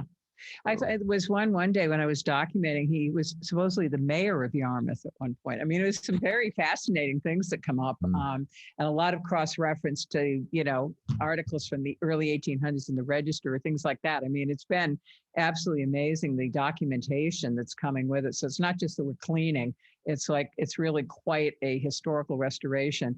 And as I said, it's interesting to see people coming through and asking you different things and looking for their relative. Well, I want. Michael, we haven't mentioned the Captain Bang's Hallett houses and all Yeah, those. smile. And the Free Church and all those They're significant North Side treasures. But keep in mind that if we're doing a walking and sort of a self-guided tour on the ancient ceremony, I'm sorry? Cemetery. Yes, I think the opportunity there is there to expand that to all these other historic areas. There's a lot of interest in that Revolutionary era period and Yarmouth's connection to all that. A couple of years ago, I stumbled on some very interesting American Revolutionary history at the Liberty Hill Inn. Right. And the Liberty Poles and the history of the Liberty Poles. Yarmouth was one of the first places where the Sons of Liberty, the rabble rousers in that area, they would gather and they would send their flag up and to serve notice to other people in town that they were gathering and plotting all sorts of seditious things to break away from England. But Yarmouth has a fascinating, there's so much richness to it. It's like, so many other communities focus on doing other gimmicky things to bring people in. Well, we have so much rich history that we know is of interest to a lot of people. Finding a way to bring it to life has so much opportunity to it. It really does. And even some of the more, recent discoveries and work that's going on. So I just think this is a whole area of wonderful opportunities that not only make Yarmouth a much more enjoyable and interesting place to visit, but enriching the lives of the people who come here or who live here who want to who continue to make Yarmouth their home. So And on the private sector side, you got the Wooded Museum. That's a very historical place. that's a wonderful place. I've been there. I've been blown away, and I can see why people like it, like that experience, and enjoy that experience. Um, and so when we look at the future of Route 28 and the future of Yarmouth and its build out in terms of the commercial corridor, I just see that actually in this town there's a richness that we have in terms of interpreting and understanding the many aspects of Yarmouth's history. I've always wondered why, for example, there hasn't been a maritime museum of sorts dedicated to understanding the history of shipwrecks all throughout the region. You know, I mean, you would think that that would get enormous interest. I was at the meeting that we had with the Historical Commission. They talked about the importance of the salt works and how big that whole area of industry was at one time in Yarmouth. And I think George Salama had talked about Yarmouth being the start of the pharmaceutical industry with the magnesia plant. We were producing magnesia in Yarmouth. I spent half a day with Brian Braggington Smith talking about and listening to him talk about how Yarmouth used to export ice and some of the ice houses that used to litter the shore of all the ponds. I mean, it's just amazing the more and more you think about the history of this town. I mean, I hate to sort of do this stream of consciousness. I'm always, Oh, it's great. but I think, you're you bringing know, back a lot of history and a lot of possibilities going forward to incorporate that into yeah. future projects. Yeah, so I hope people don't indulge me a little bit when we get together on the 30th and talk a little bit about. I'll be right. I'm on the same frequency. I'll be right with you. Okay. All right. Thank you. I love the history of this town and of the Cape. It's incredible. Yeah. It's absolutely incredible. Okay, well, before I let you go, I had one more item. I just wanted to give the board a little update on our police chief recruitment process. Yep. We've actually made quite a bit of progress in that regard. And I just want to say how impressed that I've been personally in, first and foremost, the quality of the candidates that are participating in this process. It's really been great. And also the consultant that we brought on, the public safety consultants, is really a team of two chiefs of police from Massachusetts that are both former presidents of the Massachusetts Association of Chiefs of Police and have spent over 30 years each in accredited departments. And they assisted me in conducting interviews of our candidates that really just extremely high quality. They have some detailed quantitative analysis that they employ across a series of 5 or 6 key criteria areas. And I want to say, I'll have no problem in fulfilling our charter requirements to present to the Board of Selectmen 3 qualified candidates for you to employ your process in. And what I wanted to offer the board, I think would be a great idea because of the fact that we have the added value in this process of a high quality consulting firm that's assisting us in evaluating the qualifications of these candidates to be the chief, and that they have a full report. They have, grades on just a wide range of criteria. I think it would be a very valuable tool in the process to, before you conduct your final interviews, to set up an executive session with the consultant to give you the benefit of a discussion of their detailed analysis of each of these candidates, what their readiness they feel is to assume the chief position.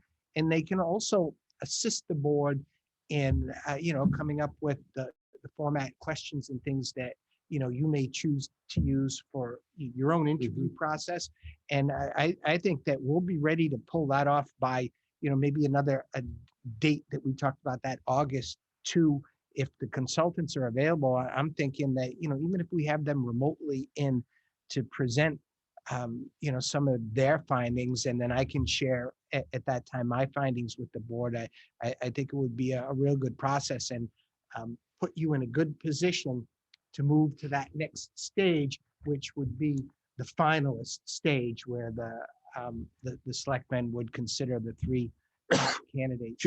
Should we be thinking of a tentative date Absolutely. for interviews? We got to get hold of Dan too, who's not here, and make sure he's available. No, but we're looking at trying to fill Because in. it deals with candidates that are employed by the town in Right. their employment issues, we have to do that Executive in the session. executive session.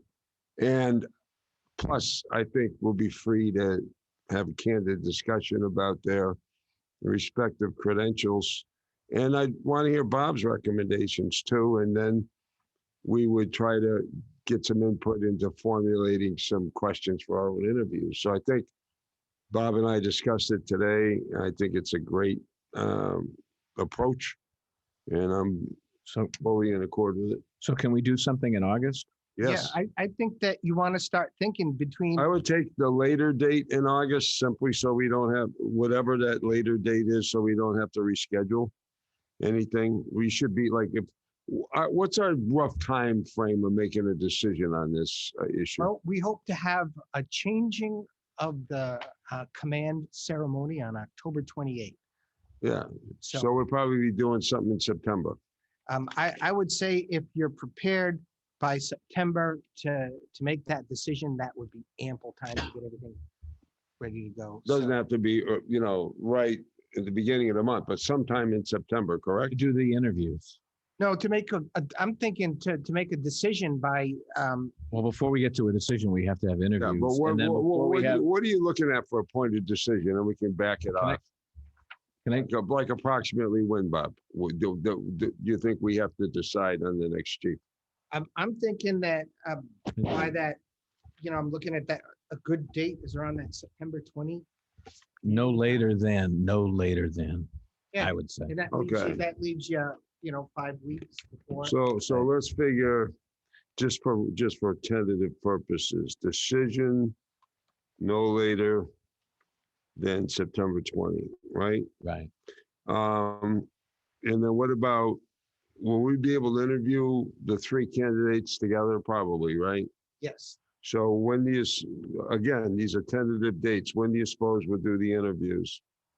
My thought process would be it's somewhere between that August 16 to 30 timeframe, right in there. So we'd be talking more realistically the 30th, I think. So let's just figure tentatively August 30 for interview, right? Mm-hmm. And then we have to meet. So that brings us up to maybe the 2nd or the 16th at the latest for a meeting with the consultants, right? Yeah, I think if we could shoot for the 2nd on that. Okay, so let's figure tentatively August 2nd. And that'll be for meeting with consultants. And that'll be executive session, so that'll probably be a 5 o'clock commitment. That was my question. Okay, so. Yeah, we usually 5 just o'clock. go an hour. Yeah, I think we can do it in an hour if we're organized. If we go a little bit, the hordes will have to just wait a few minutes. There you go. You'll love the Chiefs. I think, I was thinking the whole time that, boy. Now, let's talk about the ceremony thing. How we go, do we have any rough ideas how we're gonna do that, where we're Oh, gonna do it? I'd love to have that conversation whenever you're ready. Well, what were you thinking about, like at the station or? I was thinking that we should follow a tradition that's common in a number of public agencies, what I would refer to as a change of command, where you swear in the new and you say thank you to the retiring chief. And this is a change of command ceremony is a common theme or common type of ceremony in the Coast Guard. I've attended dozens of them in the Coast Guard, whether it's a group commander, district commander, the commandant, where there's a formal ceremony, and they're very similar. I've been to ceremonies of such in the military, Army, Air Force, and others. There's usually a ceremonial part, and then there's a festive part following it, where people have a chance to welcome the incoming leader, and also spend time with the departing leadership. So where would you And- have something like that, like a, what would have been, what would be The venue, you'd have to give some thought to that and lay out your options first. you'd want to be able to video it. Well, you also want to have the public, the community invited. There are going to be people who will want to have the opportunity to congratulate the departing leader and to have a chance to celebrate those accomplishments. Sometimes there's a speaking portion after the official ceremony where people can engage in some light moments, reflecting on one's career, and again, some speechifying for some of the new leadership coming in. So like I said, I'm happy to have that conversation. Bob has been to his share of change of commands. I know, I mean, it's not unusual for town administrators, particularly those bordering the towns on the base out at Joint Base Cape Cod, to go to changes of command almost all the time. So there's a pretty, in the format and the process is relatively similar. And so there's a reading of orders, or there's the official notice of change, and then there's the swearing in, and then there's, like I said, there's the ceremony, and then after that there's some time for festivities where people can sort of take off their tie and relax and engage in some, because what's going to happen is the departing chief, Frank, there are people that are going to want to make some comments about their work with him. They're going to want to make presentations. They're going to want to do some things. So you want to make sure that the how you organize is this fits the moment and suits not only the change and the transition of leadership, but also, and not only welcomes the new chief, but gives those who work with Chief Frederickson the opportunity to maybe present a tribute, a plaque, a gift, or something. There'll be those that will want to get up and say something about their work with him. You want to give some time for that. That's not in the ceremony. Typically, you do that, and the ceremony is conducted, the business is done, and then there's something with a little bit less formality that is done, almost like a retirement, what you would normally see at a retirement dinner or a retirement event. And the reason sometimes, and in the tradition of the military, Coast Guard, and others, you often see these changes of command happening on Fridays. That's what every time I got an invitation for a congressman to participate or attend the change of command, it was usually Fridays, because that gives people a chance to travel and participate. I would assume that Chief Frederickson will have people from other parts of the Commonwealth who will want to come and personally thank him, or maybe even say something about his service to not just the community, but to the Commonwealth, to the region, and parts hither and yon.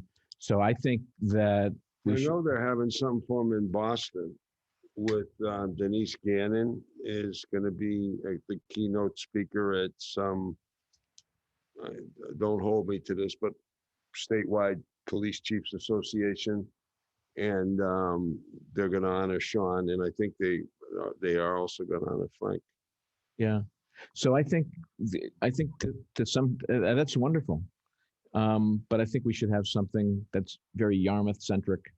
This is our chief. I was only commenting on that when you said people from other parts of the state. You're Well, yeah. I think to some, widely known throughout the Commonwealth. Exactly. So, for example, let's assume that there's a decision that's made sometime in September. Then there's plenty of time, to sort of help organize and actually work with the incoming chief and the outgoing chief Yeah. to make sure that it's done and suits what needs to be done from If we their do point of view. that, the big challenge will be the venue where we will do it. I have an idea, Northside Church. Yeah, again, I think when you're doing that, you want to lay out all your options, but you also want to think about the individuals involved in terms of what their needs might be or their preferences might be. So, Okay, so I'll look forward to hearing more on that. And do we have anything else? Well, I think that's it for me. Okay, do I have a motion to adjourn? so moved. Second. All in favor? Aye. Aye. Opposed? We're adjourned.